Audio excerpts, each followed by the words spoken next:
The woman no one believed arrived at the door of the man everyone feared, and what happened next changed a town built on lies. Before we begin, I invite you to stay with me until the very end of this story. If it moves you, please hit that like button and leave a comment telling me what city you're watching from. I want to see how far this tale travels. Now, let me take you to Delwood, where reputations are built on whispers, and one woman dared to see the truth everyone else refused to believe. The dust never truly settled in Delwood. It hung in the air like the town's collective judgment, persistent, choking, and impossible to escape. The wind carried it through the streets each afternoon, coating windowsills and porches, slipping under door frames no matter how tightly they were sealed. People had learned to live with it the same way they'd learned to live with gossip, as an unavoidable fact of existence. Eleanor Whitmore noticed the dust immediately when she stepped off the afternoon coach. It clung to the hem of her traveling dress within seconds, turning the deep green fabric a sickly gray at the edges. She didn't brush it away. There seemed little point. Where she was going, appearances had already ceased to matter. The driver handed down her single trunk with more care than it deserved. The leather was cracked, the brass fittings tarnished. Everything she owned fit inside it now. 6 months ago, that would have been unthinkable. 6 months ago, she'd owned a wardrobe that required an entire room, jewelry that necessitated a safe, and a future that seemed as certain as sunrise. "You sure about this, ma'am?" The driver's voice carried genuine concern, not the false politeness she'd grown accustomed to. "I can wait. Take you back to the station." Eleanor met his eyes. They were kind, weathered by years of sun and wind. "I'm sure." "Begging your pardon, but you don't look like the type to—" He caught himself, glanced away. "That is, Mr. Hale's place ain't exactly—" "I know what it is." Eleanor's voice was steady. She'd perfected that tone over the past months, that careful balance between courtesy and finality that ended conversations without giving offense. "Thank you for your concern." The driver shifted his weight, clearly wanting to say more. Finally, he just touched his hat. "Good luck to you then." She watched the coach pull away, its wheels cutting fresh tracks through the dusty street. A few people stood in doorways, watching. They didn't hide their curiosity. In Delwood, everyone's business was public property, and Eleanor Whitmore had just become the most interesting piece of gossip the town had seen in months. A woman alone, well-dressed despite the obvious wear of her clothes. No husband, no family, no apparent connections. And she was headed to the Hale Ranch. Eleanor could almost hear the whispers starting before she'd taken 10 steps. The general store was where she'd been told to arrange for transport. The man behind the counter looked up when she entered, his expression shifting from mild interest to sharp attention the moment he recognized quality in her bearing despite the shabby trunk. "Help you, ma'am?" "I need transportation to the Hale Ranch." The store went quiet. 2 men examining saddles near the back stopped talking. A woman selecting fabric froze mid-reach. The shopkeeper's face closed like a door slamming. "That's so." "I'm expected." Eleanor kept her voice level. "I was told arrangements could be made here." "Expected." The shopkeeper repeated the word like he was tasting something bitter. "You family?" "I'm employed there." That caused a stir. One of the men by the saddles let out a low whistle that was quickly stifled. The shopkeeper studied her for a long moment. "You know what you're getting into." "I know I need the position." Eleanor met his gaze without flinching. "Can you arrange transport or not?" "Can." He didn't move. "Question is whether I should." Eleanor felt her patience thin, though she kept it from showing on her face. She'd learned that skill too, in the endless parade of creditors and false friends that had followed her father's death. Never let them see the desperation. Never give them the satisfaction. "I appreciate your concern," she said quietly, "but my circumstances are my own. I need a wagon. I can pay." She placed coins on the counter, not many, but enough. Real silver, not scrip. The shopkeeper looked at the money, then back at her face. Whatever he saw there made him sigh. "Wait here." He disappeared into the back. The woman with the fabric moved closer, her curiosity apparently stronger than her sense of propriety. "You really going out there? To Hale's place?" Eleanor turned. The woman was perhaps 40, with the kind of face that had once been pretty but had been hardened by prairie wind and hard winters. Her eyes weren't unkind, just wary. "I am." You know what they say about him? I've heard stories. Stories. The woman's mouth twisted. That's what you think they are? Eleanor chose her words carefully. I think a man is entitled to privacy, and I think gossip rarely reflects truth. Privacy. The woman shook her head. There's privacy, and then there's what Victor Hale does. Keeps that whole ranch locked up tight. Nobody goes in, nobody comes out. His hands work the far fields, never come near the main house. Food gets delivered to the gate, money left in return, but nobody sees him. Not for years now. Perhaps he values solitude. Or perhaps he's hiding something. The woman lowered her voice. My cousin's boy worked out there 3 years back. Lasted 2 weeks before he quit. Wouldn't say why, but he had nightmares for months after. Eleanor felt a chill despite herself, but she kept her expression neutral. People have nightmares for many reasons. Sure they do. The woman stepped back, studying Eleanor with something like pity. You seem like a decent lady. Whatever brought you this low, maybe you should reconsider. There's other work. Hard work, sure, but honest. This work is honest. Is it? The woman's voice dropped to barely a whisper. His wife disappeared, 5 years ago. Just gone. Some say she ran off. Others say... She stopped, glanced toward the back room.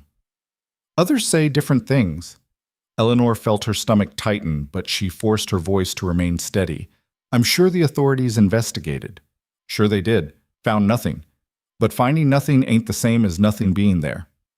The woman picked up her fabric, preparing to leave. You seem educated, smart. So let me ask you straight. Why would a woman like you take a job like this unless you had no other choice at all? It was the question Eleanor had been asking herself for 3 weeks, ever since she'd seen the advertisement in the Helena paper. Housekeeper needed. Remote ranch. Room and board, plus wages. No references required.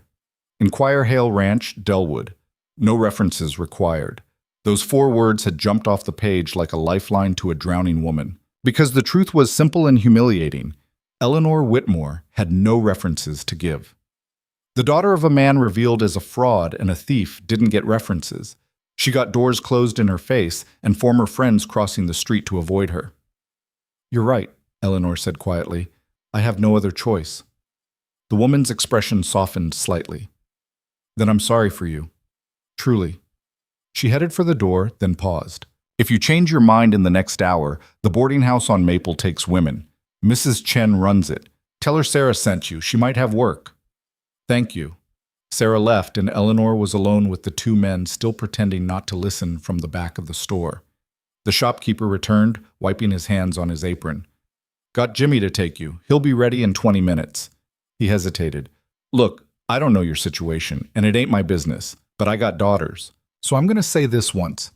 If you need to leave that place, you come back to town. You hear? Don't matter what time, don't matter what condition you're in, you come back and someone will help.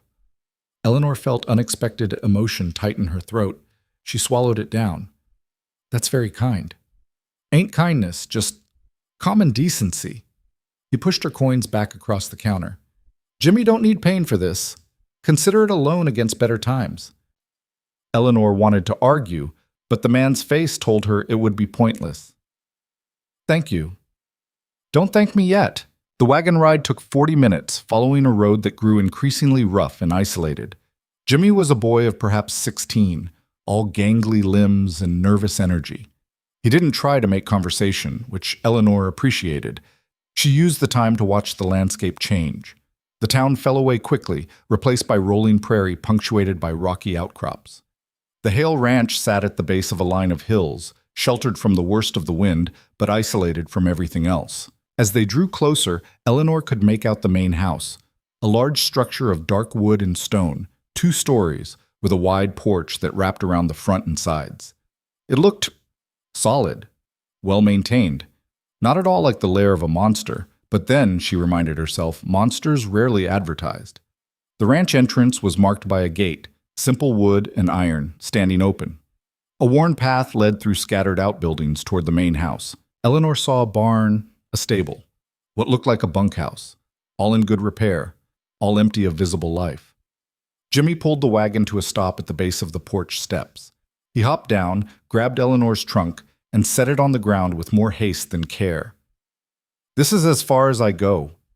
Eleanor climbed down carefully, smoothing her skirt. Thank you for the ride. Jimmy was already back on the wagon seat, gathering the reins. Good luck, ma'am. You're going to need it. He turned the wagon around and left quickly, almost at a trot. Eleanor watched him go, then turned to face the house. The front door was closed. No light showed in the windows despite the late afternoon dimness. The place had an air of stillness that felt almost oppressive, like a held breath. Eleanor picked up her trunk, lighter than it should be, a constant reminder of all she'd lost, and climbed the porch steps. They were solid under her feet, the wood well maintained. Someone cared for this place, even if they didn't show themselves. She set down the trunk and knocked firmly on the door. Silence. Eleanor waited, counting slowly to 30 in her head. Then she knocked again, louder this time. More silence. She was about to knock a third time when she heard it. Footsteps. Heavy, deliberate, getting closer. The door opened. Victor Hale was not what she'd expected. The town's whispers had painted him as something almost monstrous, a figure of darkness and danger. The man standing before her was simply a man. Tall, yes, broad-shouldered. His face was weathered, carved with lines that spoke of sun and wind and time. Dark hair shot through with gray, eyes that were cautious but not cruel. He wore work clothes, plain shirt, worn trousers, boots that had seen better days. He looked tired. That was Eleanor's first real impression. Not dangerous, not mysterious, just deeply, profoundly tired. Miss Whitmore. His voice was low, rough from disuse. Mr. Hale. They studied each other for a moment. Eleanor refused to look away first, and she saw something flicker in his eyes. Surprise, maybe, or a grudging approval. You came. I said I would. Most don't. He stepped back, pulling the door wider. Come in. Eleanor picked up her trunk. Hale moved forward immediately, taking it from her hands with ease. Their fingers brushed briefly. His were calloused, marked by work. I can manage. I'm sure you can. He was already moving into the house. But you don't need to. The interior was dim, lit by afternoon light filtering through heavy curtains. As Eleanor's eyes adjusted, she took in the space. A wide hallway extended into the house, stairs rising to the left. Doorways opened to what looked like a sitting room and dining room. Everything was clean, but dormant, like a house waiting for life to return to it. Hale set her trunk at the base of the stairs. Your room is upstairs. Second door on the right. I'll show you. He moved past her, taking the stairs with heavy steps. Eleanor followed, her hand on the banister. The wood was smooth, well polished. Someone had cared for this house once. The upstairs hallway was lined with doors, all closed except one at the far end. Hale stopped at the second door, opened it, and stepped aside. The room was larger than Eleanor had expected. A bed with a simple quilt, a wardrobe, a washstand with a basin and pitcher, a window looking out over the hills. Clean, spare, functional. This is yours. Hale set her trunk at the foot of the bed. Washroom is across the hall. Kitchen is downstairs, back of the house. You'll find it stocked. Eleanor moved into the room, running her fingers along the edge of the washstand. No dust. Everything spotless. The letter said you needed a housekeeper. I do. She turned to face him. He stood in the doorway, not quite inside, not quite outside. Maintaining distance. What exactly would you like me to do? Hale was quiet for a moment. The house needs tending. It's clean, but it's not lived in. Not really. Meals need cooking. Laundry needs doing. General upkeep. That's all? His expression didn't change. That's all. And the rest of the ranch? The hands handle the land. They work the far pastures. You won't see them much. He paused. You won't see anyone much. Is that a problem? Eleanor met his eyes. No. Good. He turned to leave, then stopped. There are rules? I expected there would be. The room at the end of the hall. He didn't gesture, didn't look. It stays closed. You don't go in. You don't ask about it. Eleanor felt that chill return, remembering the woman's words in the store. His wife disappeared, but she kept her voice level. Understood. Meals are at 6, noon, and 6. I eat in the kitchen. You're welcome to join me or eat separately. Your choice. I'll join you. Eleanor kept her tone matter-of-fact. It would be strange to cook and then hide in my room. Something flickered across his face. Might have been amusement, might have been something else. As you wish. Anything else? I work during the day. I'm not always in the house. If you need something, leave a note on the kitchen table. I'll see to it. And if there's an emergency? There won't be. It wasn't reassurance, it was a statement of fact, delivered with absolute certainty. Eleanor studied him, trying to read what lay beneath that carefully neutral expression. Mr. Hale, I should be clear about something. Yes? I took this position because I needed work, but I'm not here to pry into your business or gossip about your life. I'm here to do a job, nothing more. His expression shifted, surprise again, more pronounced this time. That simple? That's simple. He looked at her for a long moment, and Eleanor had the unsettling feeling of being truly seen, assessed not for her appearance or her manners, but for something deeper. We'll see, he said finally, and left. Eleanor listened to his footsteps descend the stairs, then move deeper into the house. A door closed somewhere below. She sat on the edge of the bed, her hands folded in her lap. The room was quiet. The whole house was quiet. After months of creditors pounding on doors, former friends whispering in corners, lawyers droning through endless inventories of debt, the silence felt almost alien. She looked at her trunk, thinking of the fine dresses folded inside, now outdated and wearing thin. The jewelry, already sold. The books, down to 3 favorites, the rest liquidated to pay her father's debts. The letters from friends who'd promised to stand by her, then quietly disappeared when the scandal broke. All of it gone. Reduced to this, 1 trunk, 1 room, 1 last chance. Eleanor stood and moved to the window. The hills rolled away into distance, empty and vast. No neighbors, no gossips, no one to judge or whisper or turn away, just space and silence. And a man with secrets in a house built on stillness. She thought about the closed door at the end of the hall, about the wife who'd disappeared, about the town's whispers and warnings. Then she thought about her alternatives, which was to say, she had none. Eleanor turned from the window and began unpacking her trunk. Whatever Victor Hale was hiding, whatever darkness the town believed lived in this house, she would face it. She'd faced worse. She'd faced the total collapse of everything she'd known. The revelation that her father's respectability was built on lies. The cold reality of being utterly alone in a world that measured worth in dollars and reputation. If Victor Hale was dangerous, so be it. Eleanor Whitmore had learned that danger came in many forms, and monsters wore many faces. At least here, the monster was honest about wanting to be left alone. She could work with that. Dinner was at 6, as promised. Eleanor found the kitchen at the back of the house, large, well-equipped, and meticulously organized. The pantry was stocked with basics: flour, salt, dried beans, coffee, sugar. The cold room held meat, eggs, butter. Someone had been buying supplies, though Hale apparently wasn't doing much cooking. She made something simple: beef, potatoes, beans.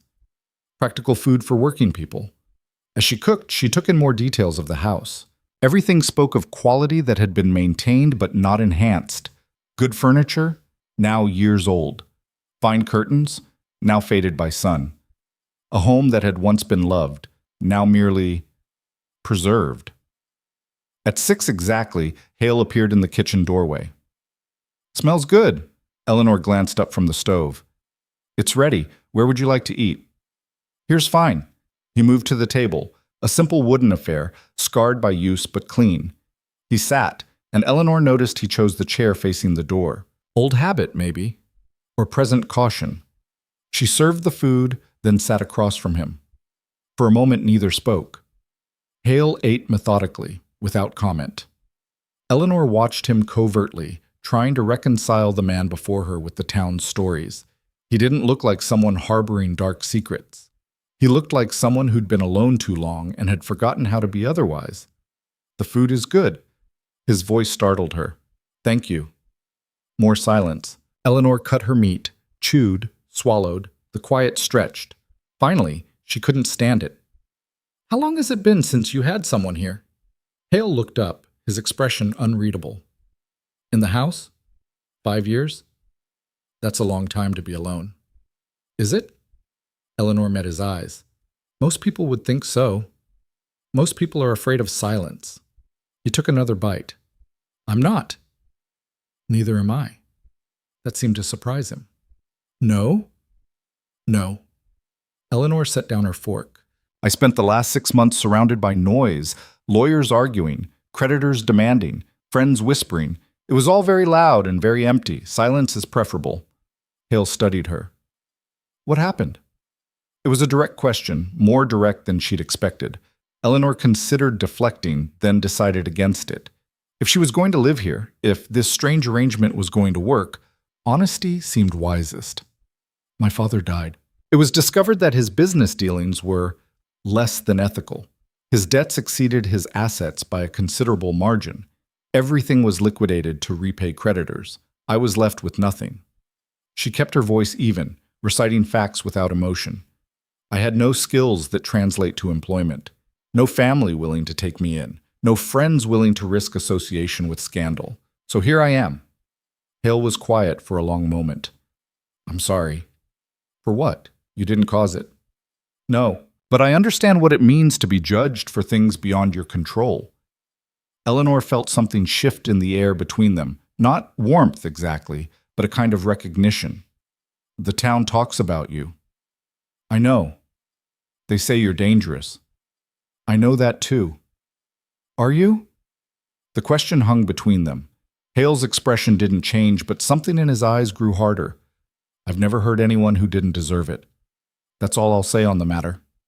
It wasn't a denial. It wasn't a confirmation. It was a boundary, clearly drawn. Eleanor nodded slowly. "Fair enough. That doesn't bother you, not knowing?" "Mr. Hale, I stopped caring about rumors when I watched people I'd known my entire life pretend they didn't recognize me on the street. What matters to me is this. Will you hurt me?" "No." "Will you pay me as promised?" "Yes." "Then the rest is your business." Hale leaned back in his chair, studying her with what might have been approval. "You're not what I expected." "What did you expect?" "Someone desperate enough to take this job wouldn't have your bearing, your self-possession." He paused. "Your pride." Eleanor felt a bitter smile tug at her lips. Pride is often all we have left when everything else is gone. "True enough." Hale stood, picking up his plate. "Thank you for the meal." "It's what you're paying me for." "Even so." He moved to the sink, began washing his dish. Eleanor started to rise to help, and he shook his head. "I've been cleaning up after myself for 5 years. One more night won't kill me." Eleanor settled back, watching him work. His movements were efficient, practiced. A man used to solitude and self-sufficiency. "Mr. Hale?" "Yes?" "Why did you hire me? You clearly don't need help with the basics. You've been managing alone." His hand stilled in the water. For a long moment he didn't answer. Then, "Managing isn't living. After 5 years, I'm tired of just managing." It was the most honest thing he'd said since she arrived. Eleanor felt something in her chest loosen slightly. Not trust, not yet, but maybe the possibility of it. "I can understand that." Hale dried his hands, then turned to face her. "The house needs work, real work. It's clean, but it's frozen. I want it to be something other than a museum." "A museum to what?" His expression closed immediately. "That's not your concern." The boundary again, firm and absolute. Eleanor nodded. "Of course. I apologize." "Don't apologize. Just respect the line." "I will." He moved toward the door, then paused. "There's a library, second door on the left downstairs. You're welcome to use it." "Thank you." "Breakfast is at 6. I'll be up early." "I will be too." He left without further comment. Eleanor sat alone in the kitchen, listening to his footsteps move through the house, then up the stairs. A door closed above. She looked around this kitchen, seeing it with new eyes. Hale had called it frozen, and he was right. Everything was clean, functional, but there was no life to it. No herbs growing on the windowsill, no marks of daily living. It was a kitchen preserved in time, waiting for something that had stopped coming. Eleanor stood and began clearing the table. As she worked, she thought about the closed door upstairs, about a wife who'd disappeared, about a man who'd shut himself away from the world for 5 years. The town thought he was hiding guilt, but Eleanor, who'd spent 6 months watching her own life become public spectacle, wondered if maybe he was hiding grief. There was a difference, an important one. She finished cleaning, then made her way upstairs. The hallway was dim, lit only by moonlight through the window at the end. She counted doors as she passed. First on the left, Hale's room, probably. Second on the left, the library he'd mentioned. Second on the right, her room.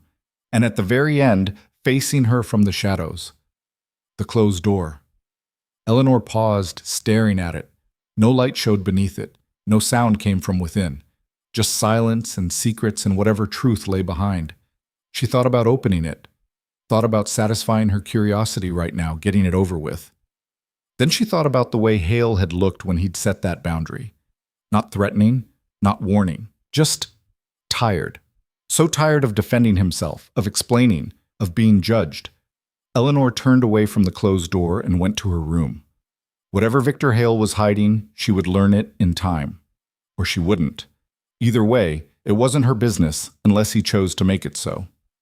She changed into her nightgown, another reminder of better days, fine linen now wearing thin, and slipped into bed. The mattress was comfortable, the quilt warm. Outside wind whispered through the hills, carrying the smell of sage and dust.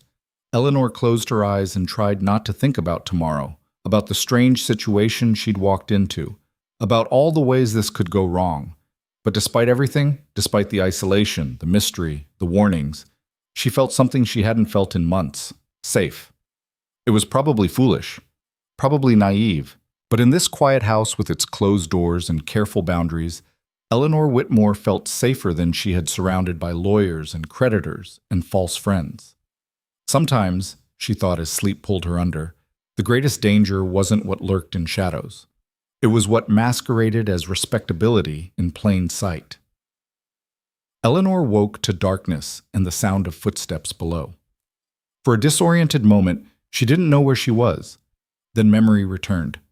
The Hale Ranch. Her first night. She fumbled for the matches on the bedside table, lit the lamp, and checked the small clock she'd kept from the liquidation. 5:30. She dressed quickly in one of her simpler day dresses, pinned her hair into a practical knot, and made her way downstairs. The kitchen was already lit, and she could smell coffee brewing. Hale stood at the stove, his back to her, pouring water into a pot. "You're up early," he said without turning. "So are you. Ranch doesn't run itself." He glanced over his shoulder. "Coffee's ready, if you want it." Eleanor poured herself a cup, watching him work. He moved with the efficiency of someone who'd been doing for himself too long, no wasted motion. "What would you like for breakfast?" "Whatever's easy. I usually just have coffee." "That's not a meal." "It's sufficient." Eleanor set down her cup with enough force to make him look at her. "Mr. Hale, you hired me to keep house. That includes making sure you eat properly. So I'll ask again, what would you like for breakfast?" Something shifted in his expression. Not quite a smile, but close. "Eggs. If it's not too much trouble." "It's not." She set to work, pulling out the skillet, cracking eggs, slicing bread. Hale finished with whatever he'd been doing and sat at the table, watching her with that same careful attention he'd shown last night. It should have made her uncomfortable, being observed so closely, but somehow it didn't. He wasn't watching her like a man watches a woman. He was watching her like someone trying to figure out a puzzle. "You cook like you know what you're doing," he said finally. "I managed my father's household for 3 years after my mother died." Eleanor flipped the eggs with practiced ease. "I'm not a trained chef, but I'm competent." More than competent. She plated the food and brought it to the table, then sat across from him with her own breakfast. They ate in silence for a while. The only sounds, the scrape of forks and the distant call of birds outside. "What needs doing today?" Eleanor asked. Hale finished chewing before answering. "Whatever you think needs attention. I told you, I want the house lived in again. Use your judgment." "That's quite a bit of trust for someone you just met." "Is it?" He looked at her directly. You came here with nothing. You have no reason to steal or cause trouble. You just want to work. That's more trustworthy than most." Eleanor felt an unexpected warmth at the words, then pushed it aside. Trust was dangerous. It led to expectations, and expectations led to disappointment. "I'll start with the sitting room. It needs airing out." "Fine." He stood, carried his plate to the sink. "I'll be working the south fence line today. Won't be back until evening. I'll have dinner ready at 6. He paused at the door, then turned back. "Miss Whitmore?" "Yes?" "Thank you." He left before she could respond, his footsteps echoing through the house, and then fading as the front door opened and closed.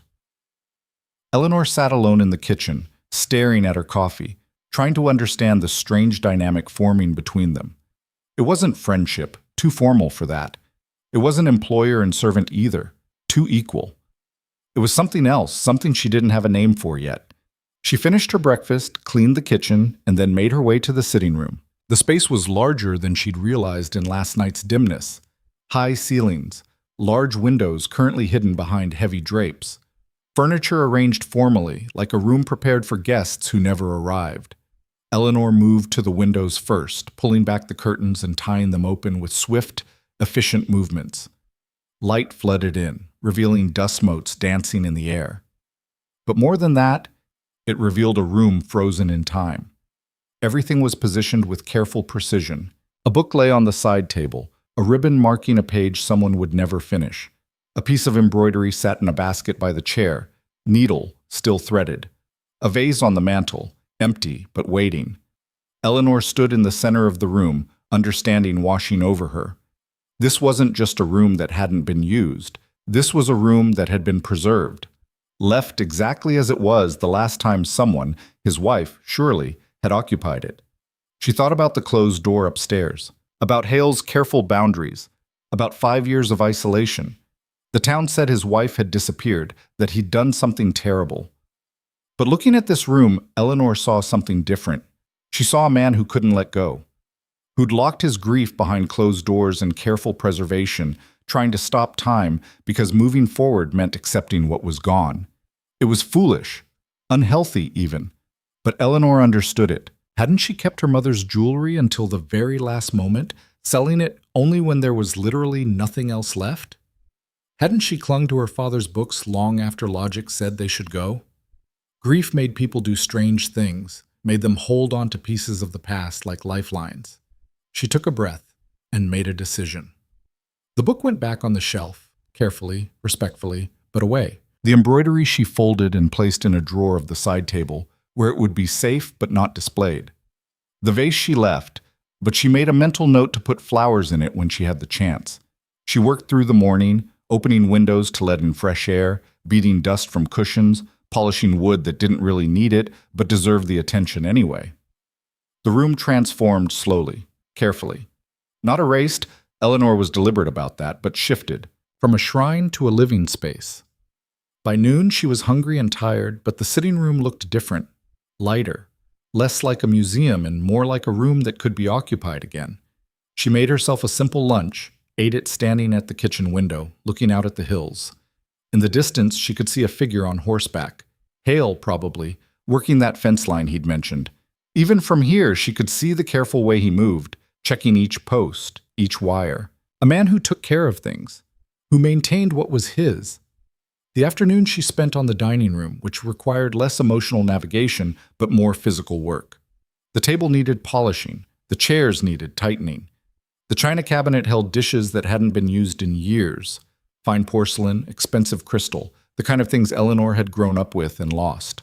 She ran her fingers over a delicate teacup, feeling the thin porcelain, remembering similar cups at her father's table. All gone now, sold to pay debts he'd accumulated through lies and poor choices.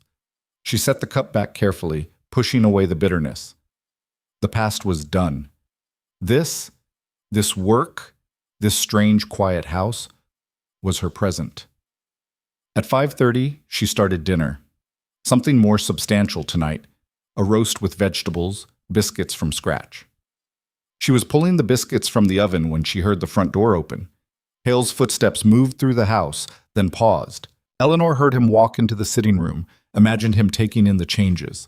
Her hand stilled on the pan. Would he be angry? Would he see it as overstepping? His footsteps came closer. He appeared in the kitchen doorway, his face unreadable. You've been busy. Eleanor set down the pan, meeting his eyes. I did what needed doing. If I overstepped, you didn't. He moved into the room, and she noticed he looked tired, dusty from a day's work. It's just different. Different bad or different good? He was quiet for a long moment. Different necessary. He paused. Thank you. Eleanor felt something tight in her chest loosen. You're welcome. I should clean up before dinner. Take your time. The food will keep. He disappeared upstairs. Eleanor heard water running, the sounds of a man washing away the day's work. When he returned 20 minutes later, his hair was damp. His shirt changed. He looked younger somehow, less burdened. Dinner was quieter than the night before, but it was a different kind of quiet, less wary, more comfortable. Hale ate with genuine appreciation, complimenting the biscuits twice. Where did you learn to cook like this? He asked. My mother taught me the basics. The rest I learned by necessity. Eleanor cut into her meat. When you're running a household on a shrinking budget, you get creative. Your father's business. What kind was it? Eleanor hesitated, then decided honesty was still the best policy. Import-export. Or so he claimed. Turned out he was importing more than he was exporting, and paying for it with money he didn't have. When the creditors came calling, there wasn't enough to cover half of what he owed. And you didn't know? I knew we were living beyond our means, but I was 23 and foolish enough to believe my father when he said everything was fine. She set down her fork. By the time I understood how bad it was, he was dead, and I was left holding debts I couldn't pay and a reputation I couldn't fix. Hale nodded slowly. The sins of the father. Something like that. Eleanor looked at him directly. What about you? What are you paying for? His expression closed immediately. That's not your concern. I know. Eleanor stood, began clearing plates. But if we're going to live in the same house, mister, Hale, perhaps we should at least be honest about the fact that we're both running from something. I'm not running. No? She turned to face him. Then what do you call 5 years of isolation?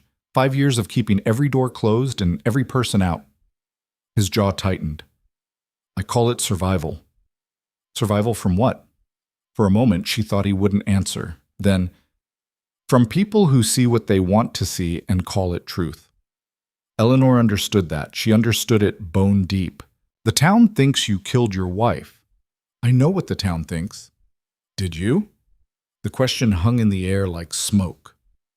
Hale stood slowly, his face hard. If you believe that, you shouldn't be here. I didn't say I believed it. I asked if you did it. No? The word was flat, final. But explaining won't change anyone's mind, so I stopped trying. Eleanor studied him, looking for deception and finding only weariness. What happened to her? She left. 2 words delivered without emotion. 5 years ago, she packed a bag and left, and I haven't seen her since. Why? Because she was unhappy. Because I couldn't give her what she needed. Because sometimes people just leave.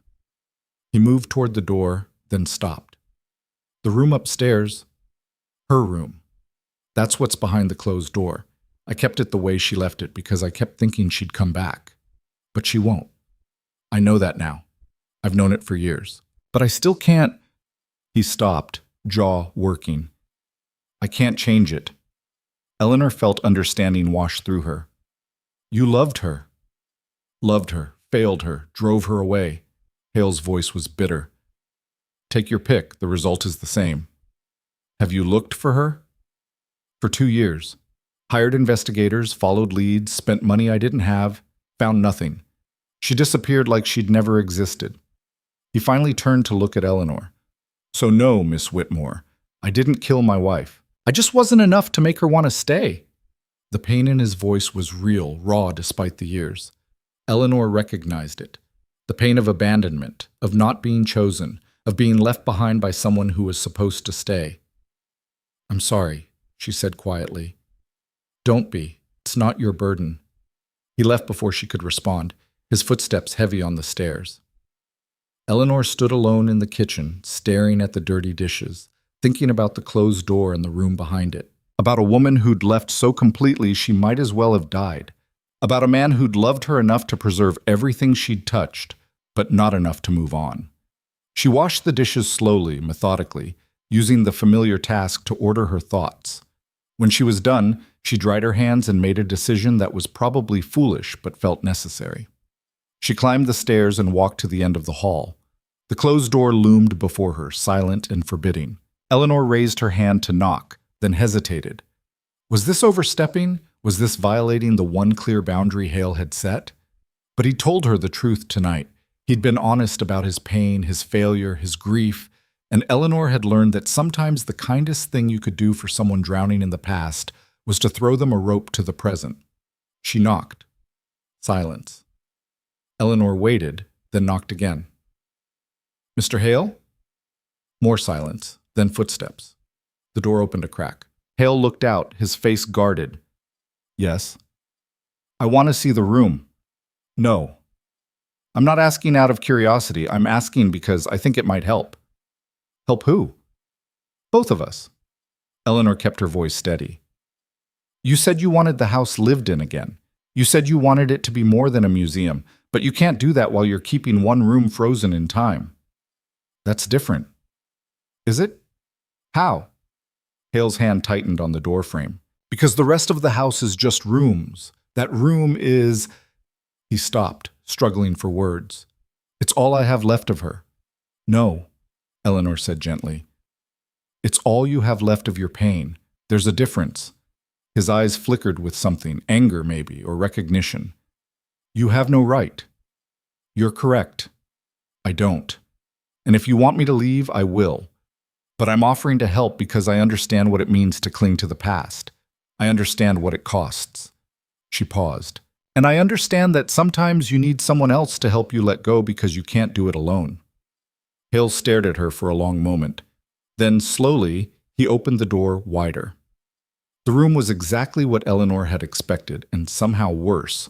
A bed, carefully made, a wardrobe, doors slightly open, a dressing table with bottles and brushes arranged just so. Everything covered in a fine layer of dust that spoke of years untouched.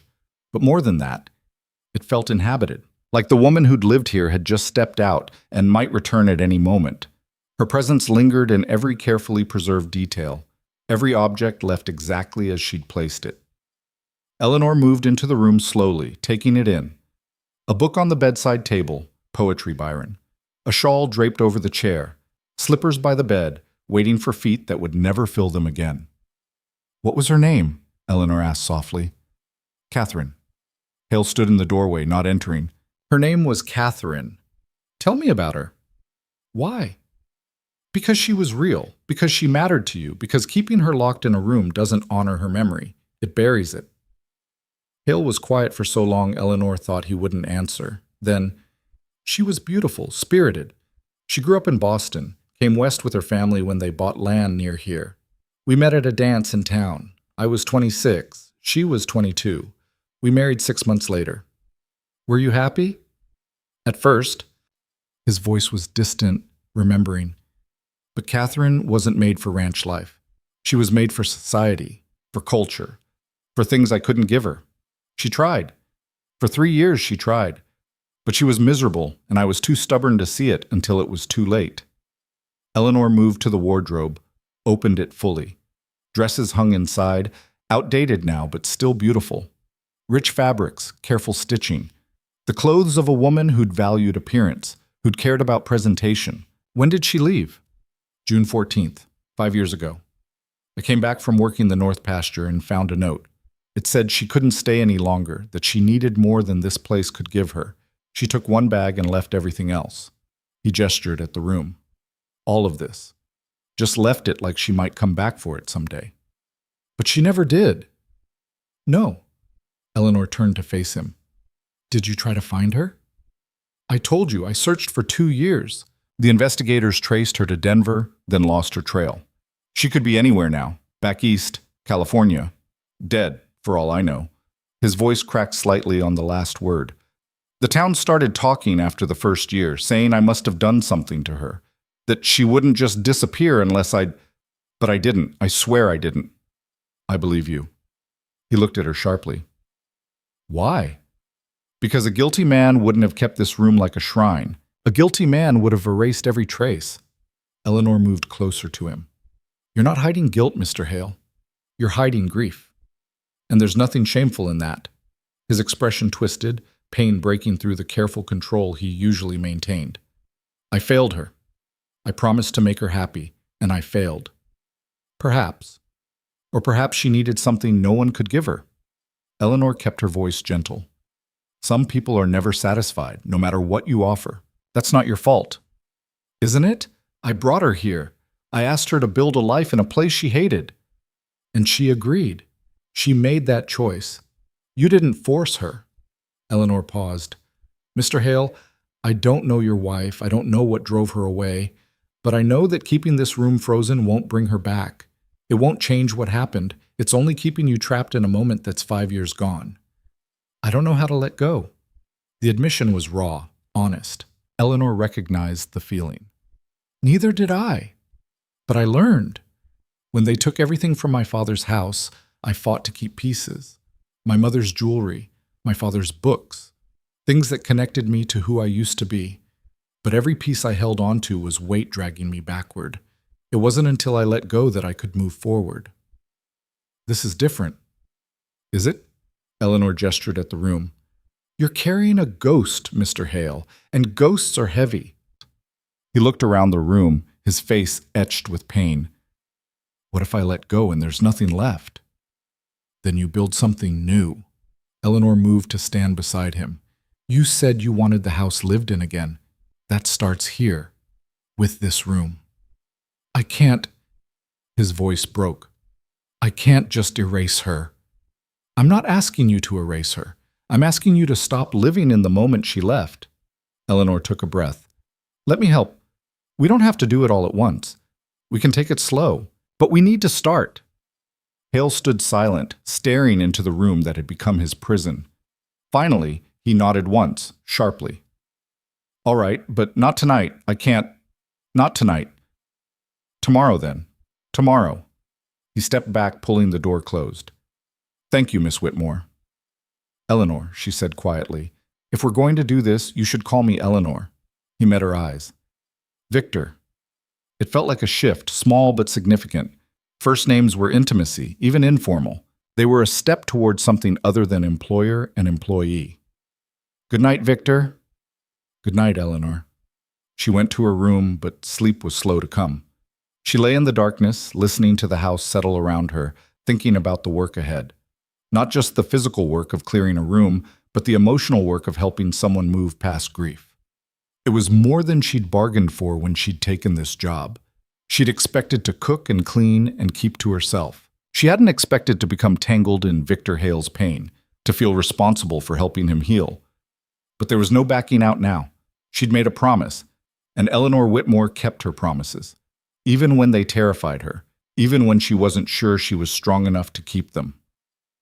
The next morning came too early. Eleanor dressed and went downstairs to find Victor already in the kitchen, making coffee. They worked in comfortable silence, preparing breakfast together in a way that felt surprisingly natural. I've been thinking, Victor said as they ate, about Catherine's room. Eleanor waited, letting him find his words. I want to keep some things. Her books, maybe. A few personal items. But the rest...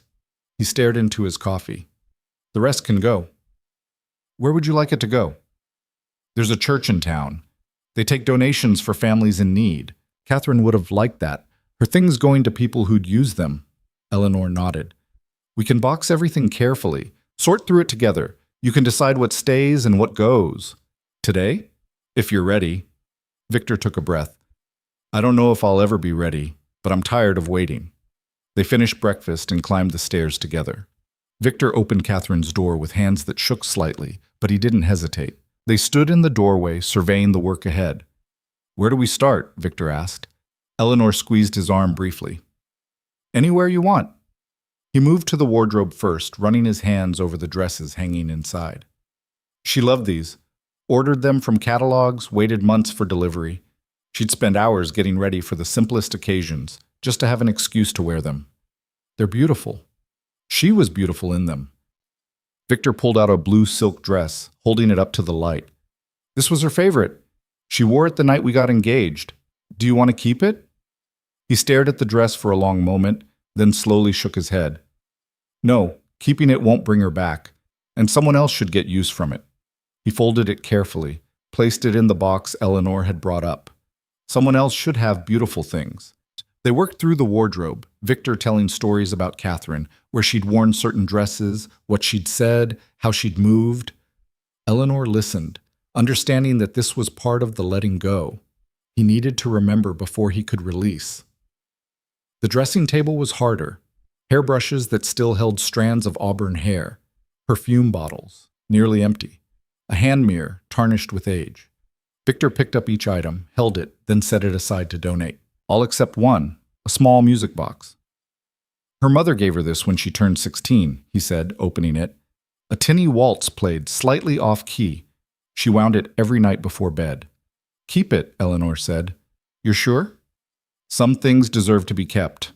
The things that hold real meaning, not just memory, that's one of them.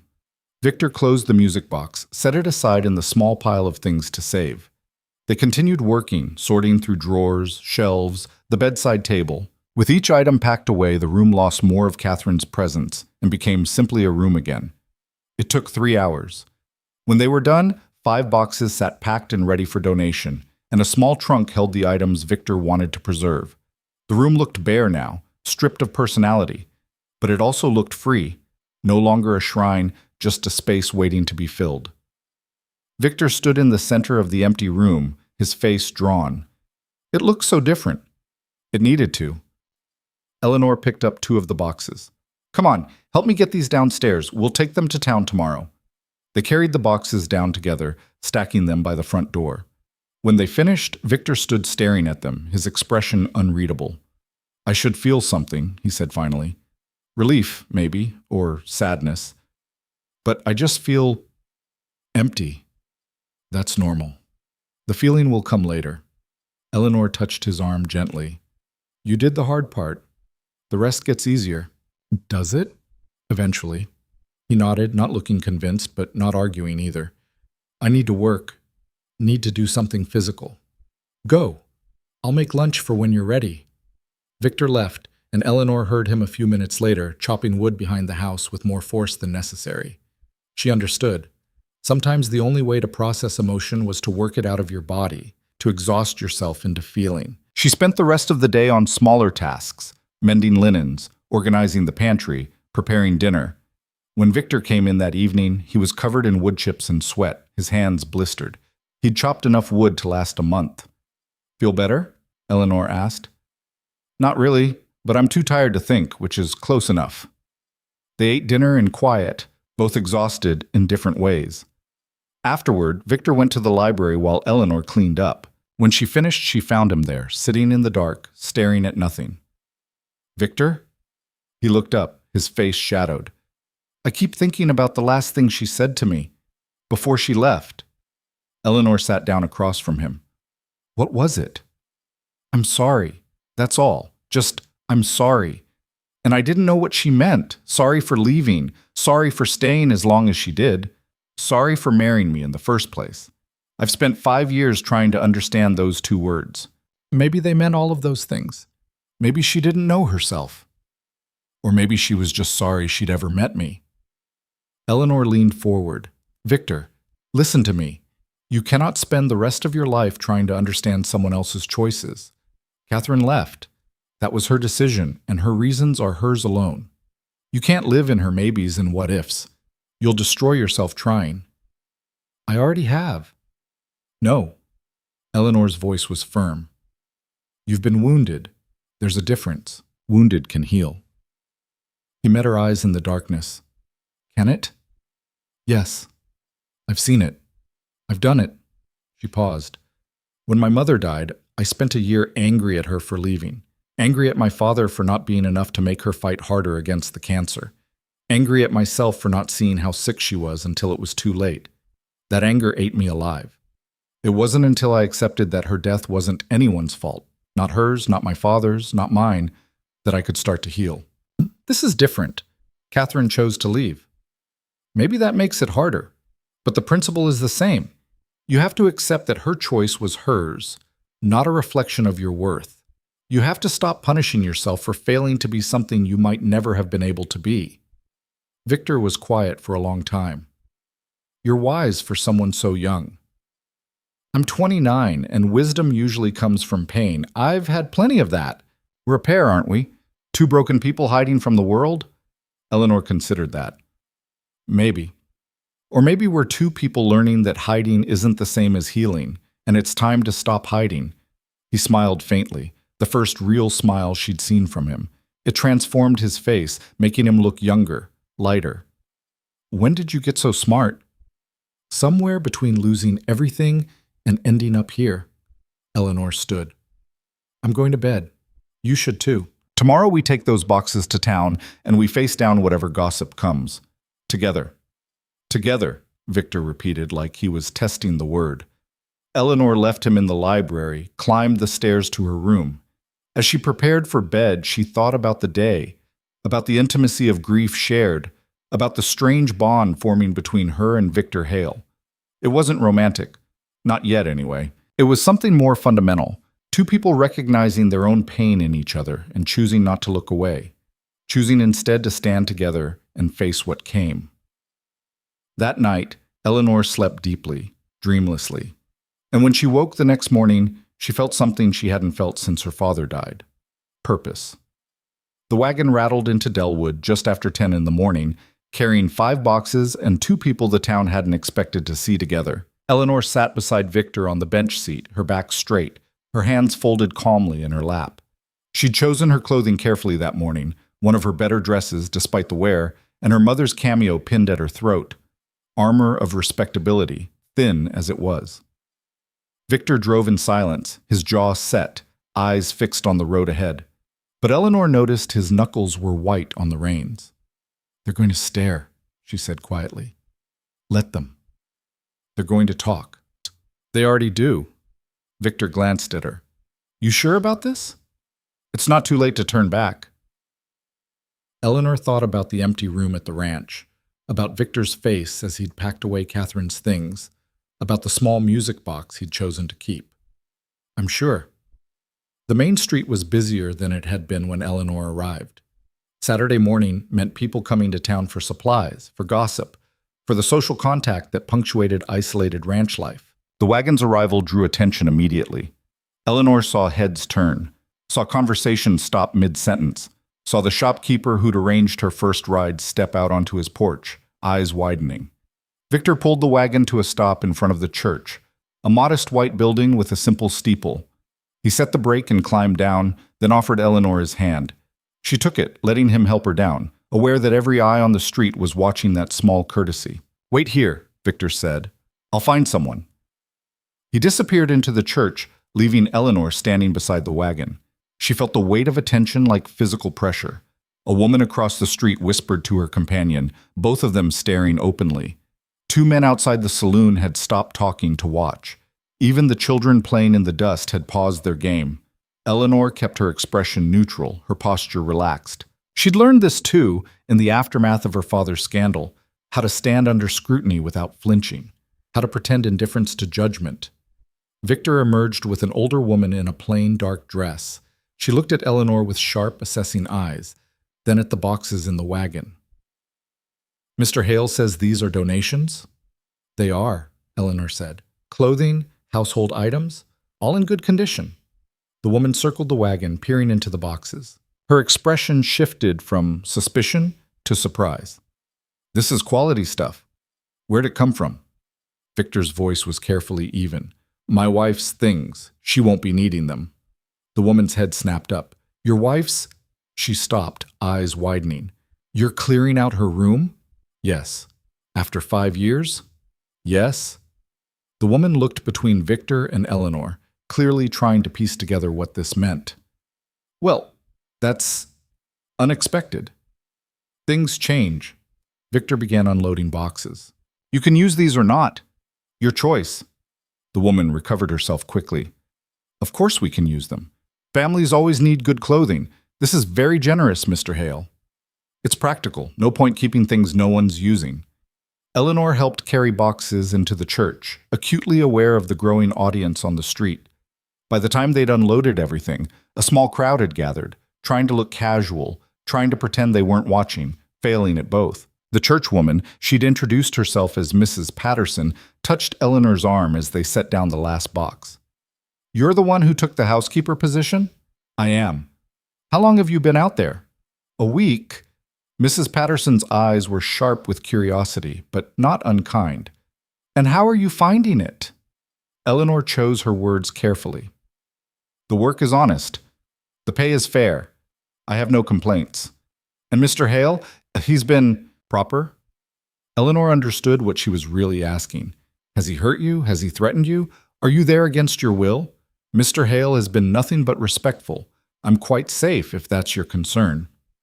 It is my concern. Mrs. Patterson lowered her voice. People talk, Miss Whitmore. They say things about him. Dark things. People say many things. That doesn't make them true. Perhaps, but where there's smoke, sometimes there's just people who enjoy watching things burn. Eleanor met the older woman's eyes steadily. I've learned not to trust gossip, Mrs. Patterson. It's rarely accurate and almost never kind. Something shifted in Mrs. Patterson's expression. Respect, maybe, or recognition. You speak from experience. I do. Well then. Mrs. Patterson straightened. I appreciate the donations, Mr. Hale. These will help a lot of families. Victor nodded curtly and turned toward the wagon. Eleanor followed, but they'd barely taken 3 steps when a man's voice called out, Hale, hold on a minute. Eleanor turned to see a man approaching, perhaps 50, well-dressed, with the kind of confidence that came from money and position. His face was weathered but handsome, his eyes sharp and assessing. Behind him, the crowd grew quieter, sensing drama. Victor's whole body tensed. Thornton. It's been a while. Thornton stopped a few feet away, his gaze moving from Victor to Eleanor and back. Heard you had a new housekeeper. Didn't believe it until now. Believe what you want. Oh, I intend to. Thornton's smile didn't reach his eyes. Miss Whitmore, isn't it? I'm Robert Thornton. I own the bank, the feed store, and half the land between here and the state line.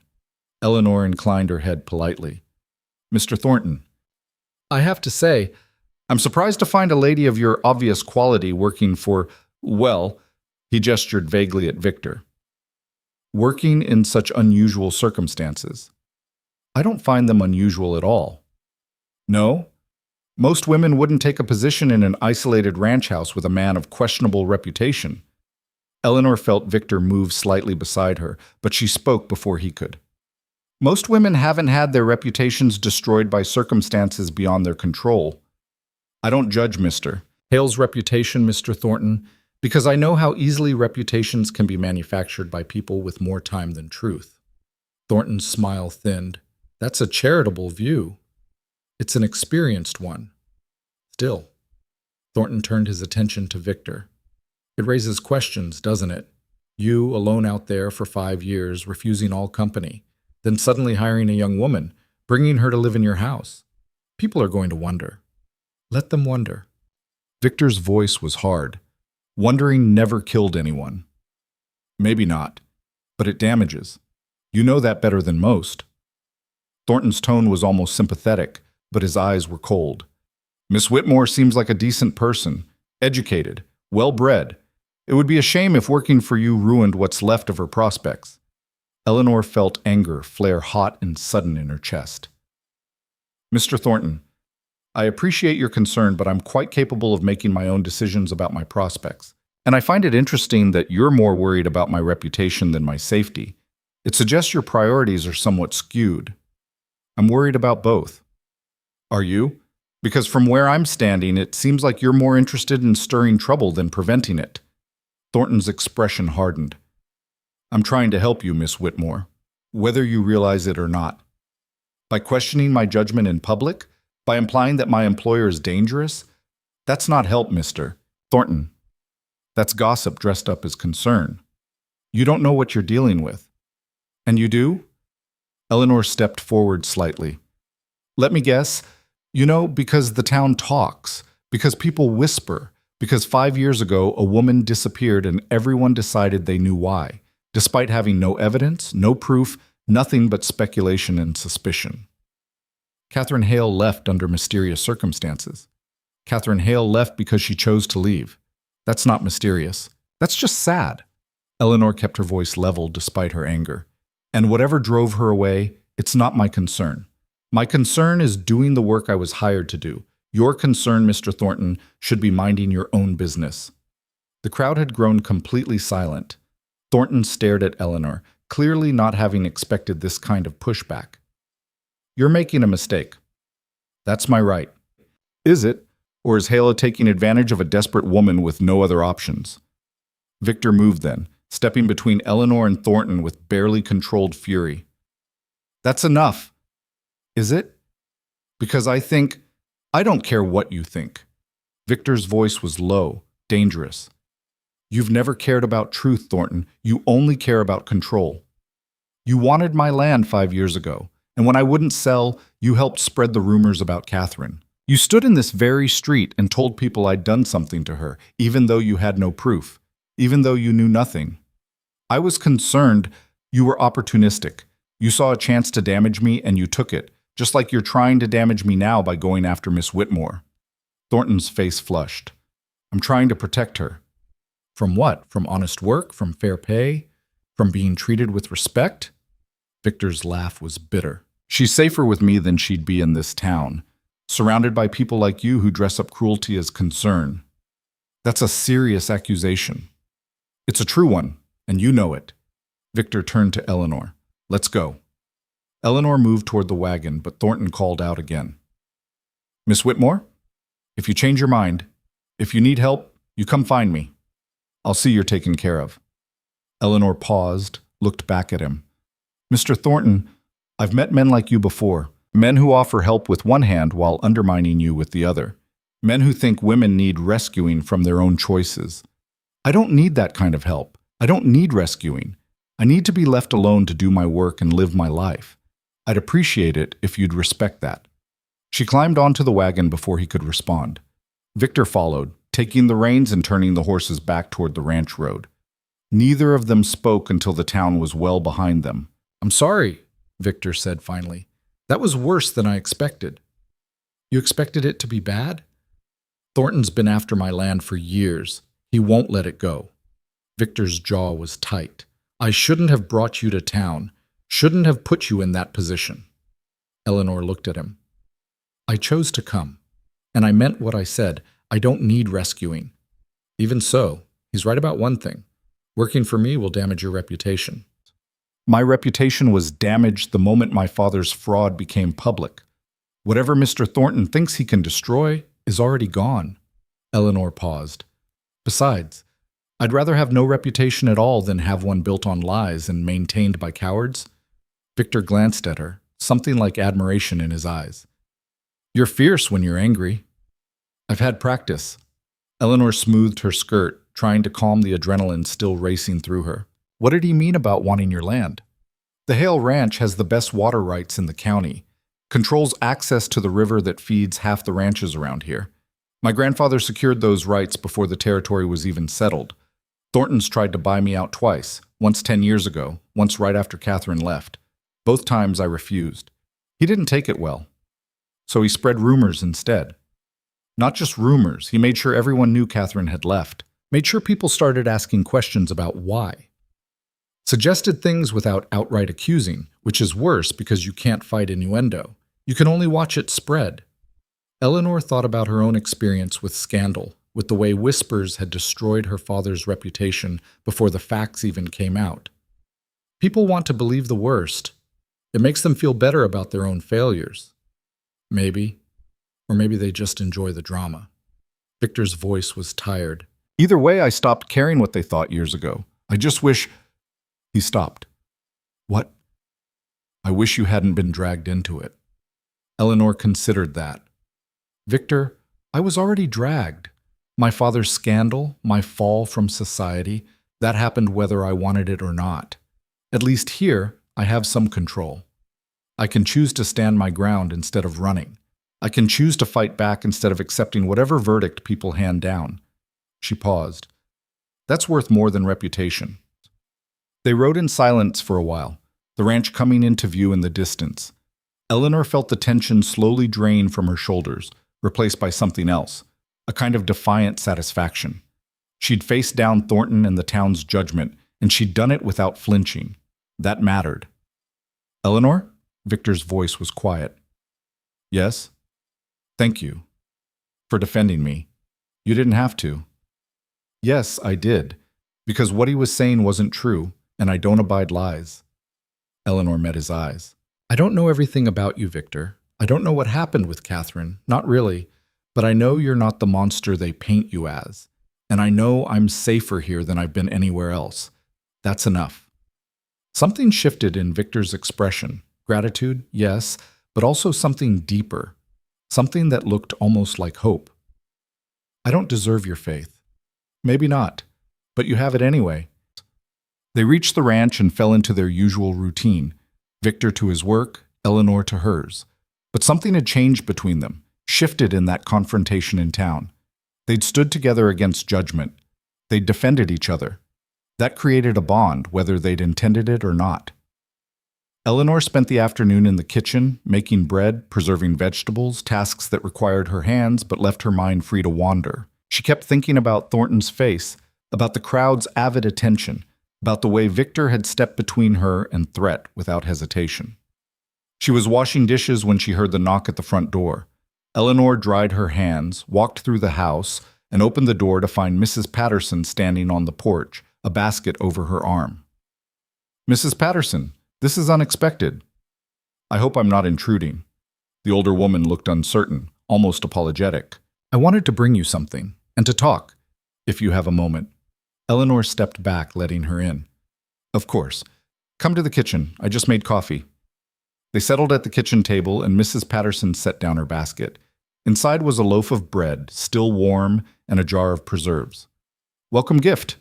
Should have brought it when you first arrived, but I wasn't sure you'd last the week." Eleanor poured coffee for both of them. "What changed your mind?" "What you said to Robert Thornton." Mrs. Patterson's smile was wry. "No one stood up to him like that in years, especially not a woman, especially not in public. He was out of line." "He usually is, but most people don't have the nerve to say so." Mrs. Patterson took a sip of coffee. "Miss Whitmore, I came because I wanted to apologize. I was part of the problem. When Catherine disappeared, when the rumors started, I didn't stop them. I listened. I spread them. I judged Victor Hale without knowing the truth." Eleanor set down her cup. "Why are you telling me this?" "Because watching you today made me ashamed. You've been here a week and you're willing to defend him. I've known him for 20 years and I threw him to the wolves the first time things looked suspicious." Mrs. Patterson's voice was rough with emotion. "That's not Christian. It's not kind. It's just cowardice dressed up as caution." "What made you believe the rumors?" "Fear, mostly. Catherine was a difficult woman, proud, demanding, never satisfied with anything. But she was also vivacious, charming when she wanted to be. When she disappeared, it seemed impossible that she'd just leave. She loved attention too much. So when people started saying Victor must have done something, it felt plausible. But there was no evidence. No evidence at all, just speculation, and Victor's silence, which people took as guilt." Eleanor thought about that. "Did you know Catherine well?" "Well enough. She and I served on the church committee together for a year. She hated it, hated the small-town politics, the petty squabbles. She'd grown up in Boston, used to society parties and culture. Delwood must have felt like prison to her." Mrs. Patterson paused. "She tried to leave before, about 6 months before she disappeared for good. She took the stage to Denver, was gone 3 weeks, then came back. Never said why, but she was different after, quieter, like something had broken inside her." "What happened?" "No one knows. Victor never talked about it. Catherine never explained. She just came back and went through the motions for 6 more months. Then one day, she was gone for good." Eleanor absorbed this, fitting it into what she knew. "Did anyone try to find her?" "Victor did. He was obsessed with it. Hired investigators, followed every lead, spent money he didn't have. Thornton's bank nearly foreclosed on the ranch because Victor defaulted on payments while he was searching. Eventually, the trail went cold and Victor came home. That's when he locked himself away. And everyone assumed the worst. Yes, Mrs. Patterson looked ashamed. We did. Because it was easier to believe he was guilty than to admit we didn't know. Easier to avoid him than to risk being wrong. Eleanor stood, refilling their coffee cups. Mrs. Patterson, why are you really here? The older woman met her eyes. Because I want you to know the truth, as much as I know it. I want you to understand what you're dealing with so you can make an informed choice about staying. And what am I dealing with? A good man who made a poor match, a woman who couldn't be happy anywhere, and a town that chose judgment over compassion. Mrs. Patterson paused. Victor Hale isn't dangerous, Miss Whitmore. He's just damaged, and there's a difference. I know. Eleanor sat back down. I've seen the damage. I'm trying to help him heal from it. That's ambitious. Maybe. But it's necessary. He can't live in the past forever. Mrs. Patterson studied her. You care about him. It wasn't a question. Eleanor considered denying it, then decided against dishonesty. I do. Not romantically, if that's what you're suggesting, but as one person to another. He's been kind to me when the rest of the world wasn't. That matters. Be careful, Miss Whitmore. Kindness can turn into something else without you noticing. I'm aware. Eleanor met her gaze steadily. But I'm not afraid of feeling things, Mrs. Patterson. I'm only afraid of lying to myself about them. The older woman smiled. You're stronger than you look. I've had to be. They talked for another hour, about the town, about the ranch, about Eleanor's past and Mrs. Patterson's present. When the older woman finally left, Eleanor stood on the porch, watching her wagon roll away, thinking about everything she'd learned. Catherine had tried to leave before, had come back broken, had finally left for good. That painted a picture, not of a woman murdered, but of a woman slowly destroying herself, trying to be something she wasn't. Trying to love someone she couldn't. Trying to build a life in a place that suffocated her. Eleanor understood that better than she wanted to admit. She'd spent years trying to be the perfect daughter, the perfect society lady, playing a role that never quite fit. The difference was that Eleanor had been forced out of her role by circumstance. Catherine had freed herself by choice. That evening, Victor came in late, exhausted from a day's work. They ate dinner in comfortable quiet, but Eleanor noticed him watching her more openly now, less guarded. Mrs. Patterson came by, Eleanor said finally. Victor's fork paused halfway to his mouth. What did she want? To apologize, to explain, to make sure I understood what I was getting into. Eleanor set down her own fork. She'd told me about Catherine trying to leave before, about coming back changed.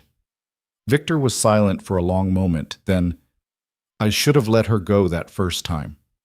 Should have recognized she was miserable and freed her, but I was stubborn, thought I could make it work if I just tried harder. What happened in those 3 weeks she was gone? I don't know. She wouldn't talk about it, just said she'd made a mistake, that she was coming home. His voice was rough, but she was different after, distant, like she was already gone even though her body was still here. Did you ask her what happened? Every day for a month, she wouldn't answer. Eventually, I stopped asking. Victor pushed his food around his plate. I failed her, Eleanor. Not by being cruel or dangerous, just by being insufficient, by not being enough to make her happy. Eleanor reached across the table, covering his hand with hers. Victor, some people can't be made happy. It's not a failing on your part. It's just who they are. He looked at their joined hands, then at her face. You keep saying that, but you don't know Catherine. Maybe she had good reason to be unhappy. Maybe she did. But she also had the power to leave. She exercised it. That's not your fault. Victor turned his hand over, lacing his fingers with hers. The gesture was simple, almost unconscious, but it sent awareness tingling up Eleanor's arm. She should pull away, maintain proper distance. But she didn't. Eleanor, I need to tell you something. Her heart stuttered. All right. When I placed that advertisement for a housekeeper, I expected someone older, someone who needed work and wouldn't ask questions. I didn't expect... He stopped, searching for words. I didn't expect you. Someone strong and principled and willing to fight for truth. Someone who makes me want to be better than I've been. Eleanor's throat tightened. Victor! Let me finish. His grip on her hand tightened. I'm not good at this. At talking about feelings. I've spent 5 years not feeling anything, and now suddenly I'm feeling too much and I don't know what to do with it. What are you feeling? Gratitude? Respect? Admiration? He paused. Fear. Of what? Of caring about someone again. Of letting someone matter. Of risking the kind of pain that comes when they leave. His eyes were dark, intense. Because people always leave, Eleanor. Catherine left. My parents left. Everyone leaves eventually, and I don't know if I can survive that again. Eleanor felt tears prick her eyes. I'm not Catherine. I know. That's what scares me most. Because with Catherine, part of me always knew we weren't right for each other. I loved her, but I also knew she didn't really love me back. With you, he trailed off. With me, what? With you, I think it could be real. And real things can break you in ways fantasies never do. Eleanor stood, still holding his hand, and moved around the table to stand beside him. Victor, I can't promise I'll never leave. I can't promise I'll never hurt you, but I can promise I'll be honest with you. I'll tell you the truth, even when it's hard, even when it hurts. That's all I can offer. He looked up at her, his face vulnerable in a way she'd never seen. It's more than anyone else has offered. Then take it. Take what I can give and don't worry about what might happen. We've both spent too long living in fear of the future. Maybe it's time to just be present. Here. Now. Victor stood, still holding her hand, and they stood facing each other in the quiet kitchen. Eleanor could feel her pulse in her throat, could see the war playing out behind his eyes. Fear versus hope, caution versus desire. Then, slowly, carefully, Victor raised his free hand and touched her cheek. His palm was warm, calloused from work, gentle, despite the strength she knew he possessed. I don't know how to do this, he said quietly. Neither do I. What if we get it wrong? Then we get it wrong, but at least we'll have tried. He smiled then, real and warm, and Eleanor felt something in her chest expand, growing too large for the space it occupied. This was dangerous. This was foolish. This was everything she'd promised herself she wouldn't do. But looking at Victor's face, seeing the hope dawning there, Eleanor couldn't bring herself to care. The moment stretched, fragile and precious. Then Victor leaned down and pressed his forehead to hers, a gesture more intimate than a kiss, more vulnerable than words. Thank you, he whispered, for seeing me, for staying, for being brave enough for both of us. Eleanor closed her eyes, breathing in the smell of him, dust and work, and something essentially Victor. You're braver than you think. They stood like that for a long time, not kissing, not speaking, just existing together in a moment of perfect, terrifying possibility. Then reality intruded in the form of horses approaching the house at speed. They broke apart, and Victor moved to the window, his body tensing. It's Thornton, he said grimly, and he's not alone. Eleanor's stomach dropped as she moved to stand beside Victor at the window. 3 horses approached through the dusk, Thornton in the lead, flanked by 2 men she didn't recognize. They rode with purpose, not the casual pace of a friendly visit. Stay inside, Victor said, already moving toward the door. Absolutely not. Eleanor followed him. If he's here to cause trouble, I'm not hiding from it. Eleanor.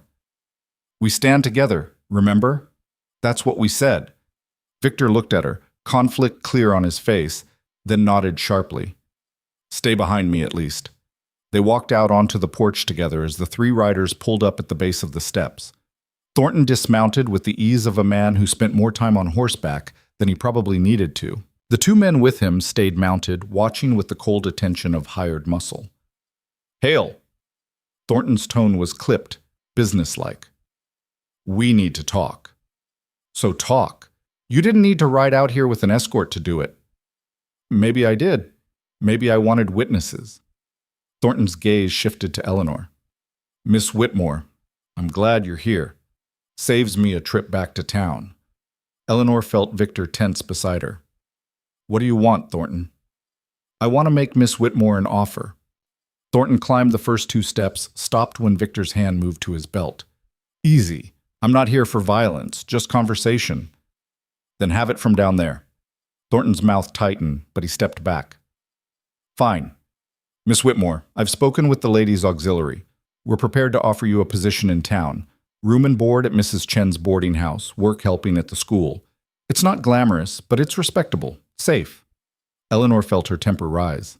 I have a position, Mr. Thornton, one I'm quite satisfied with. Are you, or are you just telling yourself that because you think you have no other choice? Thornton's voice took on a persuasive tone. You seem like an intelligent woman. Surely you understand how this looks. You living out here alone with Hale, cut off from society, from protection. People are talking. They're worried about you. People are gossiping. There's a difference. Eleanor descended 1 step, putting herself level with Thornton despite Victor's hand on her arm.